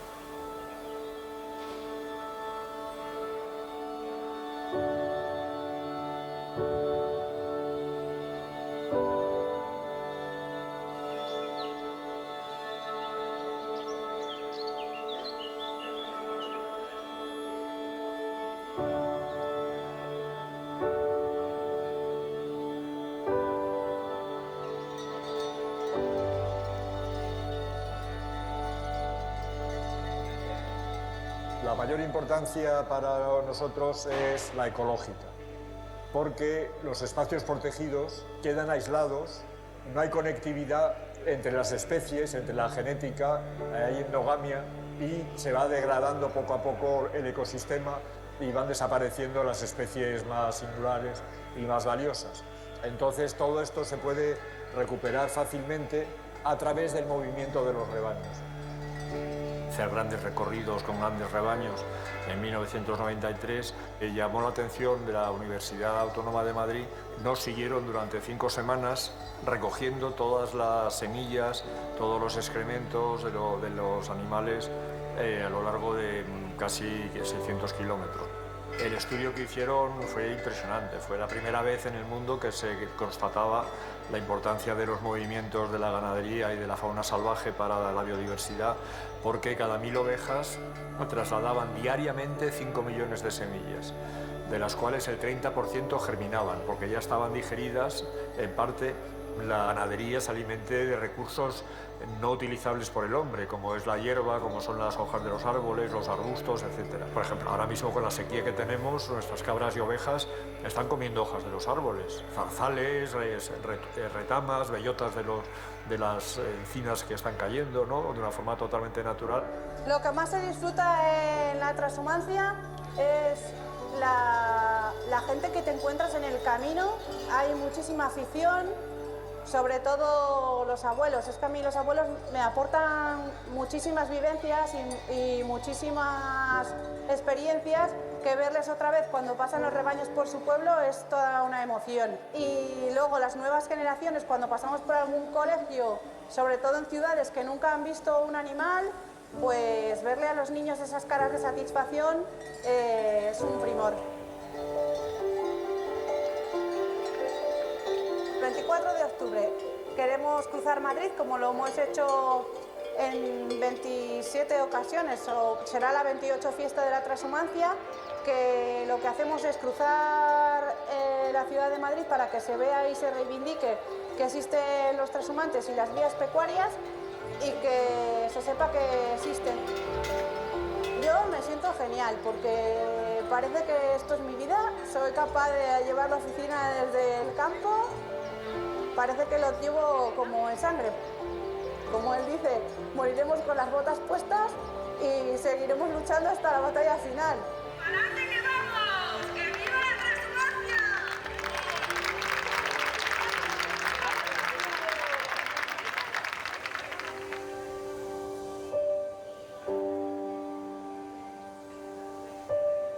El estar tantos años trashumando y con los rebaños y recorriendo España, pues claro, ha sido como unas vacaciones. Al mismo tiempo, tenemos tanto que hacer por el medio ambiente, este ecosistema nuestro se degrada por falta de insectos, como está pasando por los pesticidas que nos están arrasando todos los campos, envenenando las aguas y provocando unos problemas ambientales terribles. En algunas regiones incluso se paga a los pastores por usar las cañadas, porque si no se usan se pierden, y al ser un patrimonio público es una compensación, es un pago de servicios ecológicos, ¿no? Si eso se hiciera en toda España, bueno, esto sería una maravilla. El futuro del planeta cada vez está más en entredicho por el cambio climático. Yo me quiero dedicar en este futuro a apoyar a los jóvenes y a los ayuntamientos que quieran recuperar la transhumancia para que el que venga detrás, para que las generaciones que vengan detrás sigan disponiendo de esa trazabilidad y esos espacios abiertos que yo he encontrado cuando he empezado a recuperar la transhumancia.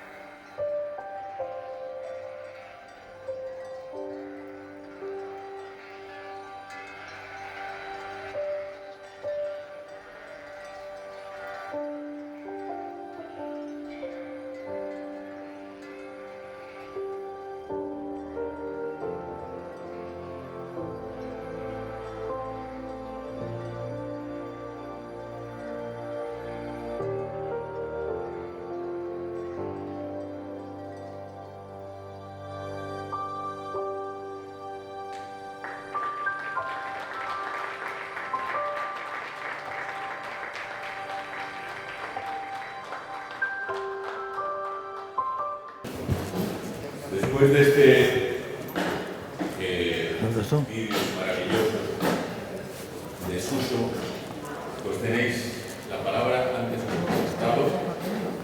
Qué molesto que el foco, ¿no? Va, aguanta. Hermana de Suso, Juan García Vicente, de Concentración, y Loren Sudo, del Observatorio Ciudadano, y de muchas más cosas. Tenéis la palabra. Muchas gracias, Antonio. Se habla. Primero, muchas gracias también a CONAMA para abrir este espacio, para tener este homenaje a un grande de nuestra sociedad y lo que es para mucha gente un referente todavía. Jesús Garzón Haid, mejor conocido como Sus Haid, lo he dicho creo que bien, un naturalista legendario que durante buena parte de su vida fue una figura conocida y respetado como el guardián de la España rural. Nació el 11 de marzo de 1946 en Sopeña, Cantabria. Y a los 14 años conoce a Félix Rodríguez de la Fuente y se hace su escudero. A través de Félix contacta con Javier Castroviejo y se convierte en su ayudante de campo. Por Castroviejo se relaciona con José Antonio Valverde, que le introduce en ámbitos claves del estudio y la conservación.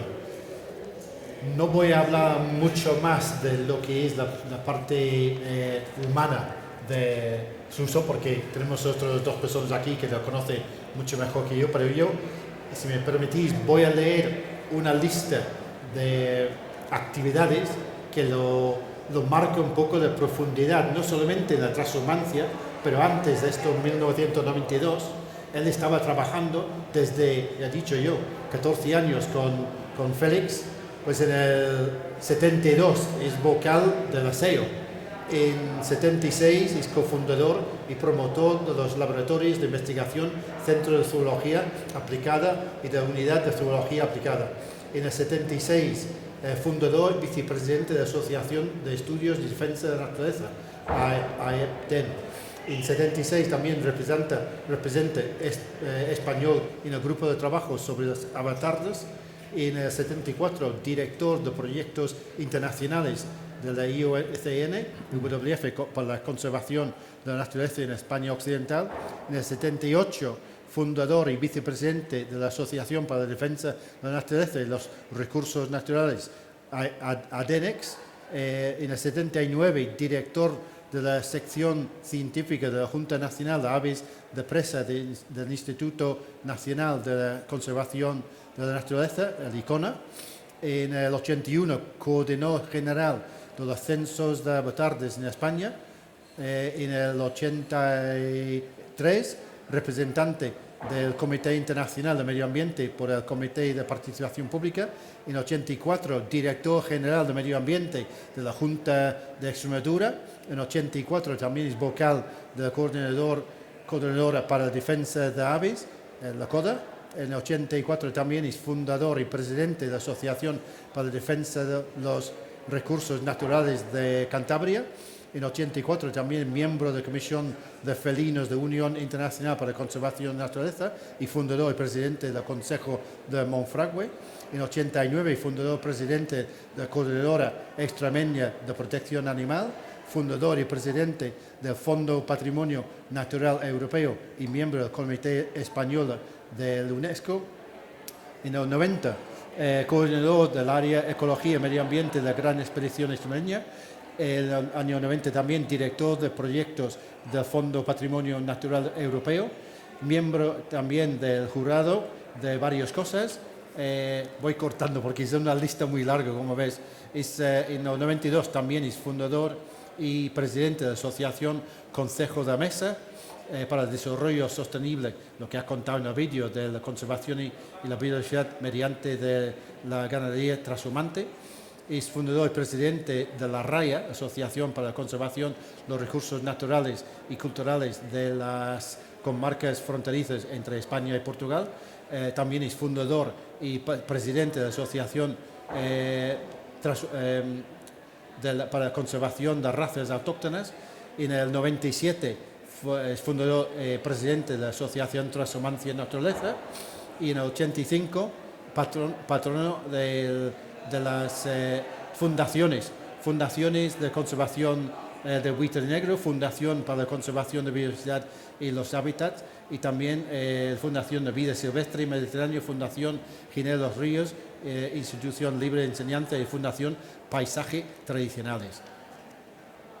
Es una muestra de la cantidad de cosas que ha metido en su vida este pionero y referente de ecologismo de la conservación de la naturaleza en España, que fue el impulso y sigue siendo una referente para muchos que trabajamos en este campo. Y justamente esta mañana estaba con el rebaño de los apisquillos bajando, que están haciendo su transhumancia hasta casa de campo, y los jóvenes, que son personas de 30 y pico años, me dicen que todavía Jesús es su héroe, es su referente. Ellos han metido en esto por su uso y muchos de ellos han caminado con él, han vivido con él, y todavía esta experiencia queda dentro de ellos y le impulsa para seguir siguiendo el ejemplo de Jesús. Y a nosotros, que a lo mejor no tenemos tantos años para poder seguir transhumando, aunque apoyamos y lo hacemos lo que podemos, sigue siendo nuestro amigo y nuestro héroe del ecologismo español. Pues con esta breve introducción, que no fue tan breve, voy a pasar la palabra, si os parece, a Mini primero, que es la hermana de Suso, para que nos cuente un poco su relación con Suso y los recuerdos o lo que tú quieres contarnos. Bueno, muchas gracias a CONAMA y a todos los que habéis siempre apoyado a Suso y creído un poco en sus ideas, un poco siempre muy fantasiosas, pero que al final conseguía llevar a cabo. Y gracias por el resumen interesante que has hecho, porque es muy difícil hacer un resumen. Yo quizá quería hablar un poco de Suso desde pequeño, ¿no? Porque realmente Suso fue un vocacional, fue un amante de la naturaleza desde niño, y tenía claro que lo único que le importaba en la vida, o lo que más le importaba en la vida, aparte de las personas, porque además era muy generoso y muy humano, pero era sobre todo defender el medio ambiente.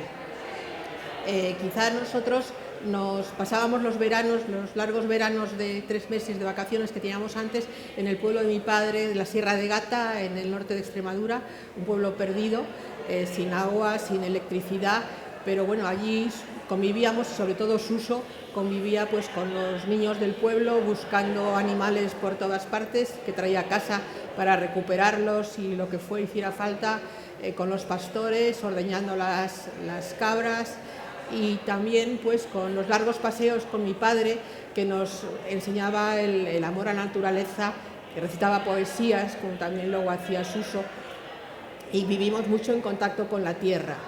En contraste, en Madrid, por otro lado, teníamos un abuelo alemán que era también un conservador y un amante sobre todo del respeto hacia la naturaleza, educado en las ideas alemanas holísticas del hombre y la naturaleza como algo conjunto. Y mi abuelo fue el que realmente creyó siempre en la vocación de mi hermano y siempre le ayudó, le traía revistas de Alemania, libros, y fuera casi el único que le hacía caso cuando mi hermano hablaba de los animales, ¿no? Y además cuidaba un jardín él tenía un jardín en una fábrica de hielo de mi abuelo, y él siempre no jugaba solo cuando era de noche, porque durante toda la tarde pues cuidaba el jardín, tenía su charca con renacuajos, y bueno, estaba totalmente entregado. Luego ya cuando empezó, desde pequeño hizo un curso de taxidermia para aprender cómo eran los bichos por dentro, no solo por fuera, como siempre recogía los bichos que estaban moribundos y se le morían, pues luego los estudiaba, lo que comían, etcétera. Y tenía una iniciativa impresionante, aparte de llevar un cuaderno de campo y hacer siempre observaciones.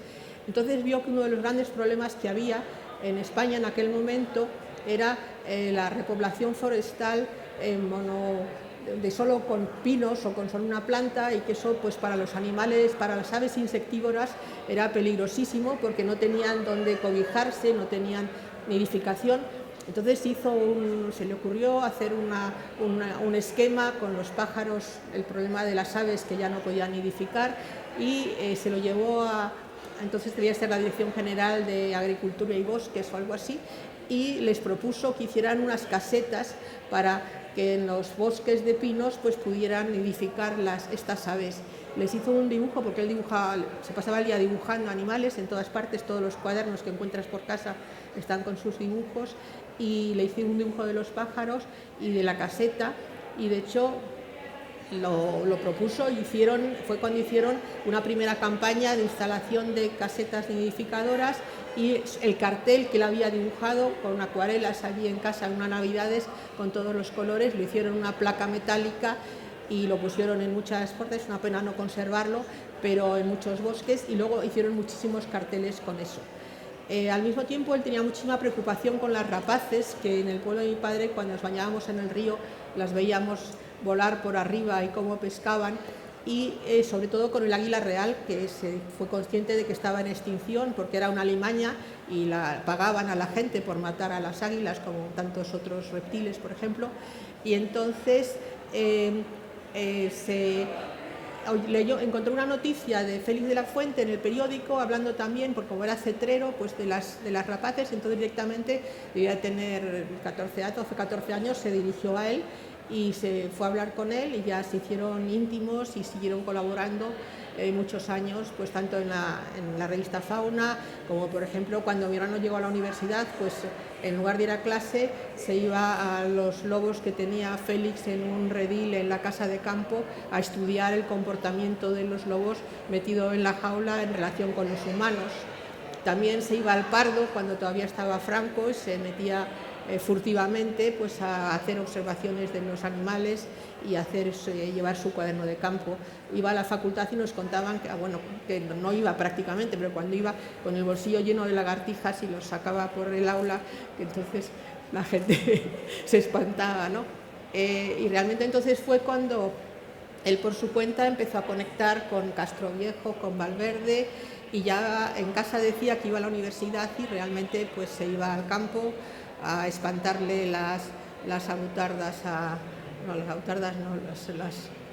los uruguayos a Fraga cuando iba a cazar a Galicia.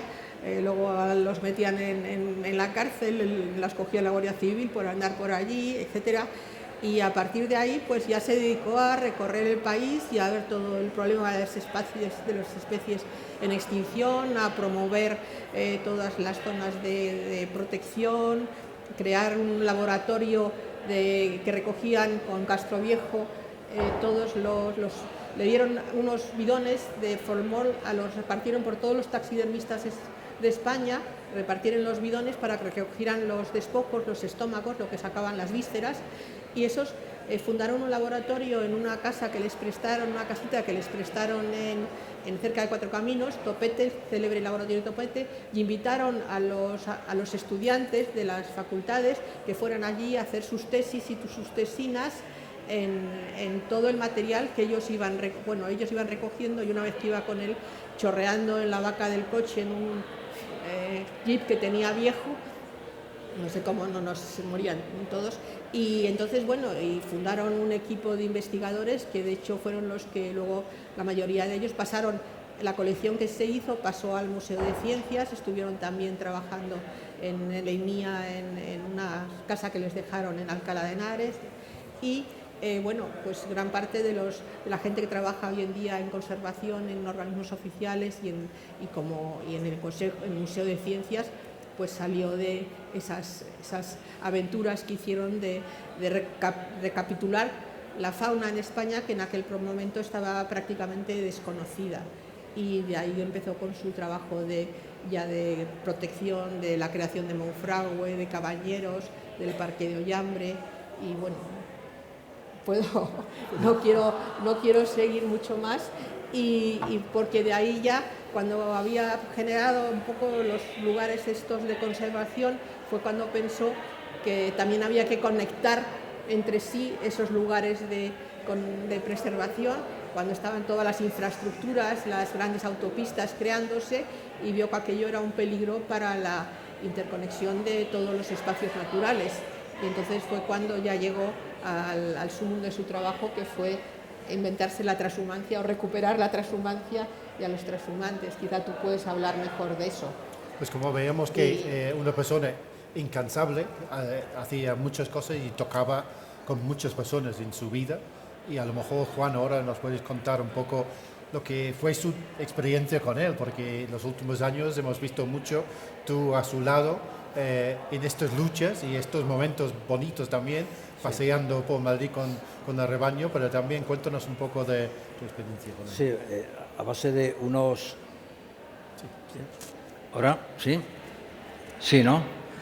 Bueno, pues me hacía una especie, y valga la expresión, una serie de contratos basura, porque él siempre que llamaba, pues nos ponía a disposición no solamente ellos, sino mucha más gente, algunos están por aquí presentes, también que la acompañábamos, íbamos no de pastores, hay una palabra que se utiliza, íbamos de pastorbos, o sea que una especie mixta por ahí entre pastor y observador, ¿no? Entonces, bueno, pues tenemos la figura de Suso, que, en fin, yo la primera vez que tuve ocasión con él fue el año 93, la primera llegada que hubo, la primera fiesta de la transhumancia.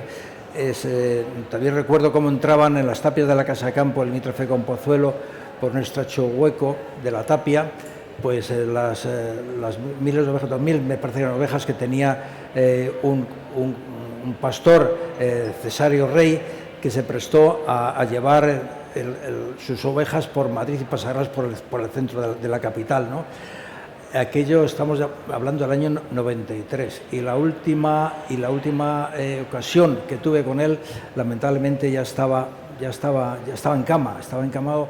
Fue el año pasado, en octubre del 23, que desde allí, desde Cantabria, nos estaban más o menos dirigiendo cómo entrar a Madrid, porque en unas grandes lluvias se habían producido desbordamiento de los arroyos y realmente los que vamos estancados no podía pasar con el rebaño. Digo que íbamos acompañando a los pastores, íbamos más o menos de guías con ellos, ¿no?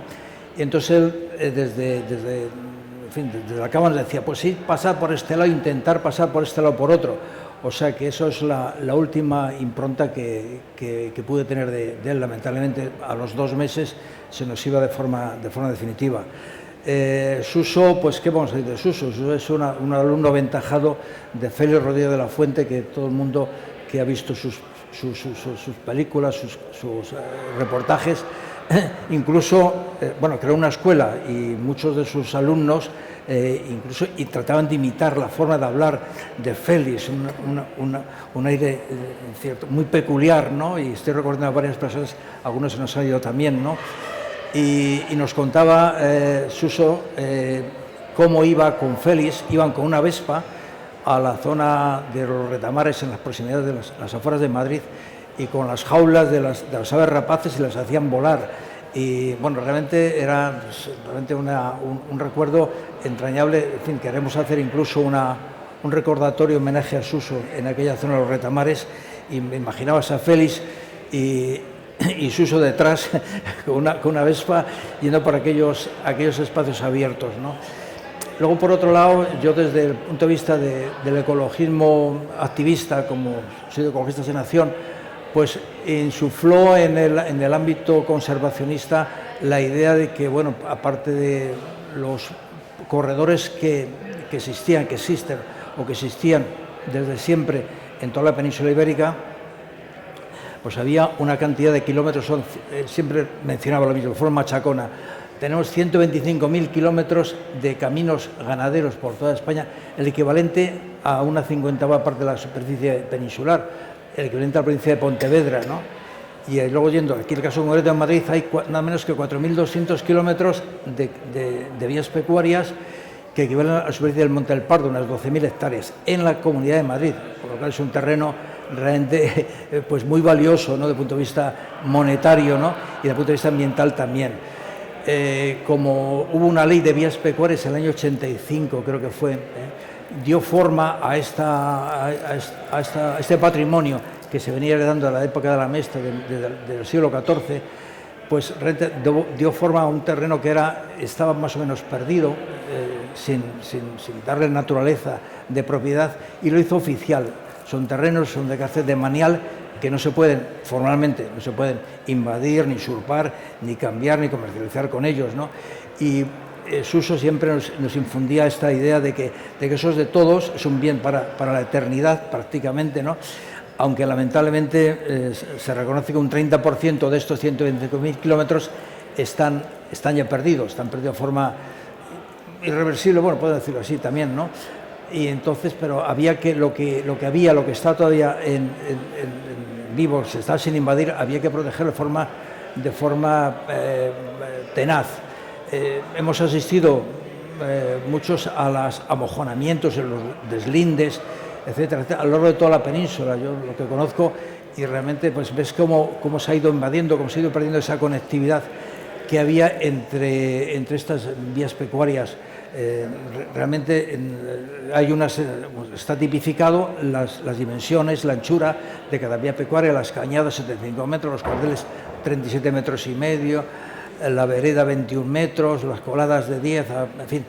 Entonces decía, bueno, están reconocidos por ley, pero ¿por qué no somos más ambiciosos? Y a la vez que se deslinda una cañada, en vez de limitarse a los 75 metros, si hay espacio, porque se pone a 100 metros, ¿no? Con toda la razón, porque hay espacio suficiente para ampliarlo todavía y ir ganando, porque realmente los mojones es una línea defensiva que a veces desaparece, pero él estaba con esa idea de ir más allá. Y luego siempre nos contaba esto de la importancia de la diseminación de las semillas y de la biodiversidad, y nos decía, imaginar lo que era en la Edad Media y hasta que la transhumancia ha perdido la importancia que tenía entonces, como había cientos de miles de cabezas de ganado que iban de norte a sur, de sur a norte, ¿no?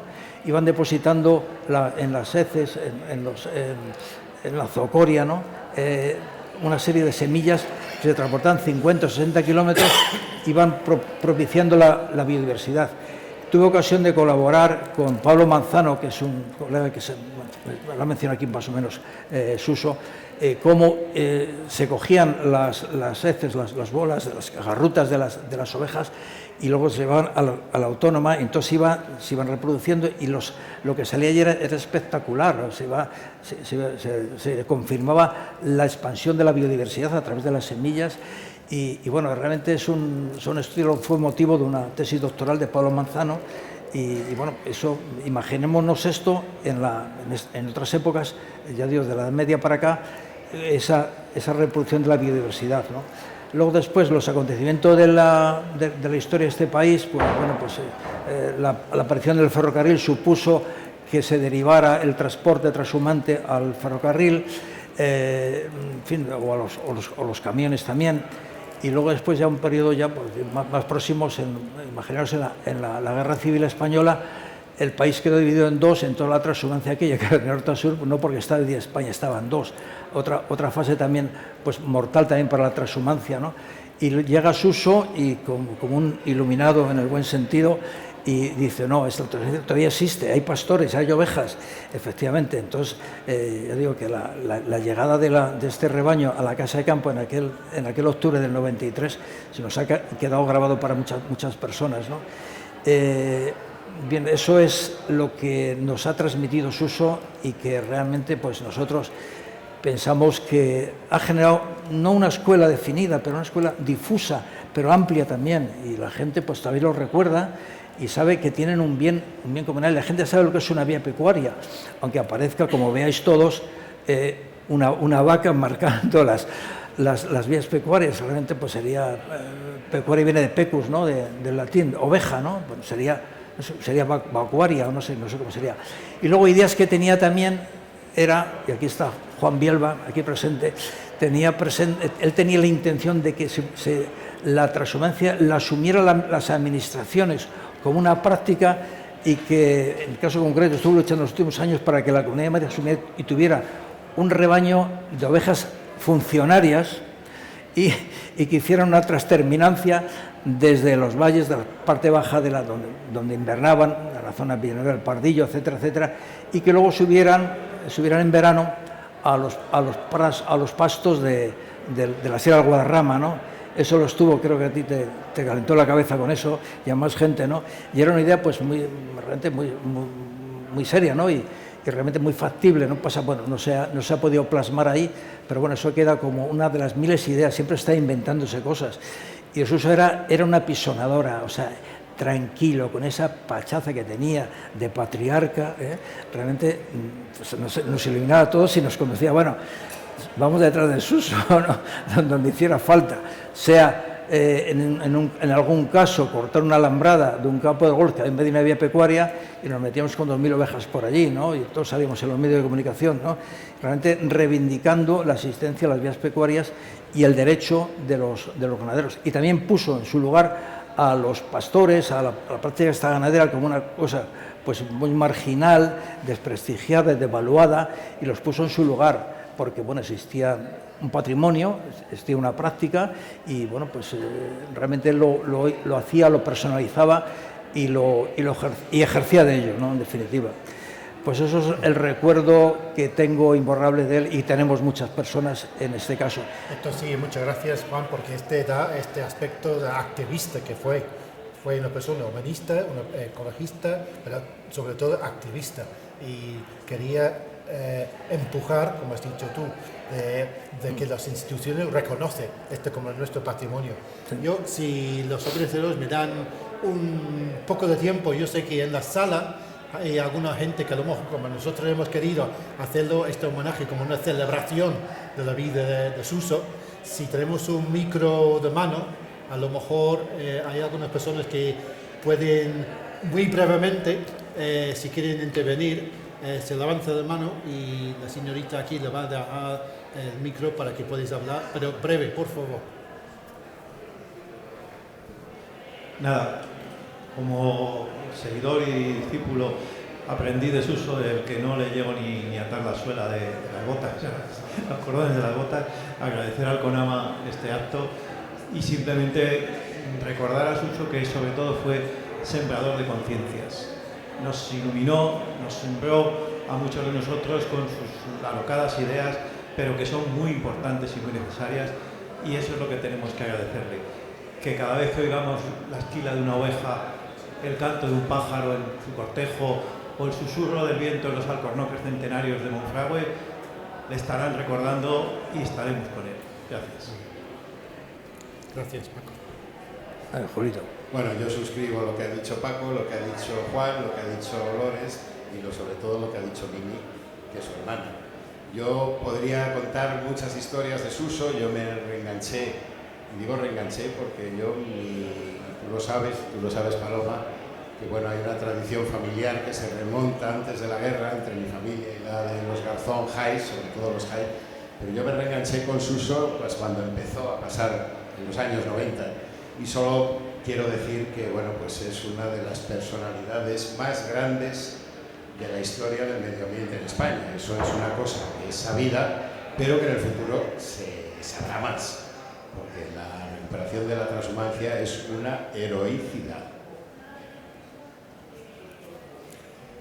No sé si hay alguna persona que quiere añadir. Paloma. Paloma. ¿Quieres decir algo? Ah, no, Juan. Juanito, Juan. A ver, Juan. Sí, brevemente.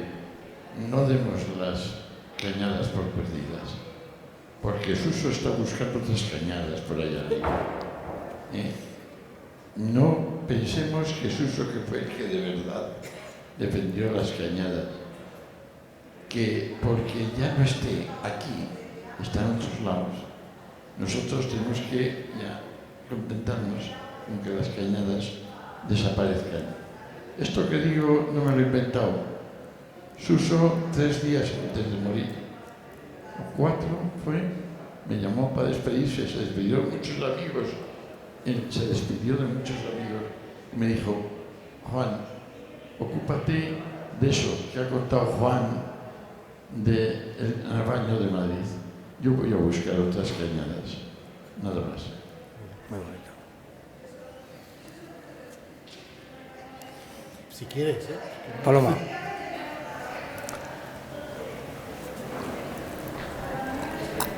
Creo que todo lo que se ha dicho ya está dicho, o sea, ya no hace falta añadir mucho más, solamente que Mimi hacía alusión a la función de Suso en la conservación de las especies amenazadas, y su papel para la conservación del águila imperial fue única, o sea, recuperaba uno a uno cada pollo, los salvaba de los nidos donde iba a morir y conseguía que en Doñana volvieran a ver imperiales cuando ya estaban desapareciendo. Los buitres negros, los buitres también leonados, en general el lince ibérico, el lobo, yo qué sé, bueno, el urogallo, como ha dicho, la rutarda, o sea, estuvo trabajando con tantas especies amenazadas que de hecho, gracias a un proyecto que tuvo de la UICN, pudo recorrer todavía mejor España para su conservación, y gracias a eso le invitaron después a lo que habéis contado de Sevilla, de la exposición de Sevilla, como experto en especies amenazadas.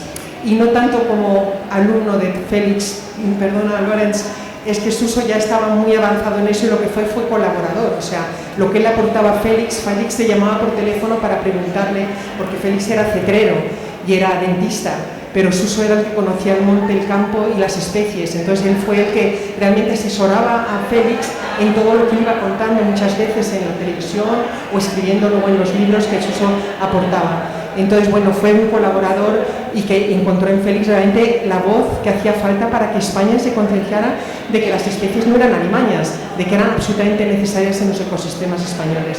Entonces, bueno, esa fue también una función fundamental de Suso, que empezó desde muy pequeño, él solo a partir del campo, y no iba a la universidad porque no podía perder un minuto escuchando a un profesor. Tenía que estar él luchando y buscándolo en el campo y aprendiendo de los pastores que le enseñaban. Entonces, siempre ha reconocido todo lo que aprendió en el campo gracias a los corcheros, a los pastores. De hecho, Monfragüe lo descubrió gracias a los que los corcheros le dijeron: ah, pues si estás buscando águilas, ahí en el Valle del Tajo hay hay un montón. Y dijo, allá voy, cogió un autobús sin tener un duro como siempre y sin tener nada en el bolsillo que decía él para comer, y se fue para allá y ahí descubrió que había un montón de nidos de águilas imperiales, de buitres negros, de águilas, bueno, todo. Total, que ahí empezó la lucha por el Valle del Tajo. Entonces, bueno, pues nada, añadir un poquito su parte de las especies amenazadas, que fue la base, luego de la conservación para todo lo que hizo en todo, y la creación de muchísimas ONGs, o sea, desde la ADENEX, que fue lo creó él, en Cantabria también otra, colaborando con todo, o sea, todo es su papel en la creación del ecologismo español en aquel momento. Nada más. Gracias. Muchas gracias Paloma, muchas gracias a todos, muchas gracias Antonio. No sé si quieres hacer el cierre, pero por mí hay que seguir lo que hemos comentado aquí, lo que ha dicho Juan, es seguir con este legado de Suso y no dejar caer. Yo quería añadir que aparte del legado de la transhumancia, él se quería haber creado una escuela de medio ambiente para los niños, porque pensaba que los niños eran los más importantes para educar y crear un futuro responsable de la naturaleza. Pues modestamente lo que queríamos desde CONAMA es que hubiera un momento de recuerdo, de homenaje, de reflexión y humildemente contribuir a sembrar esas semillas y que las cosas que hoy se han dicho aquí se transmitan, se difundan y seguir en ello. Que haya otros muchos momentos que no pare el recuerdo y la transmisión del legado de Suso, y humildemente desde CONAMA queríamos que esto sucediera y animar a que siga sucediendo. Un gran aplauso para Suso.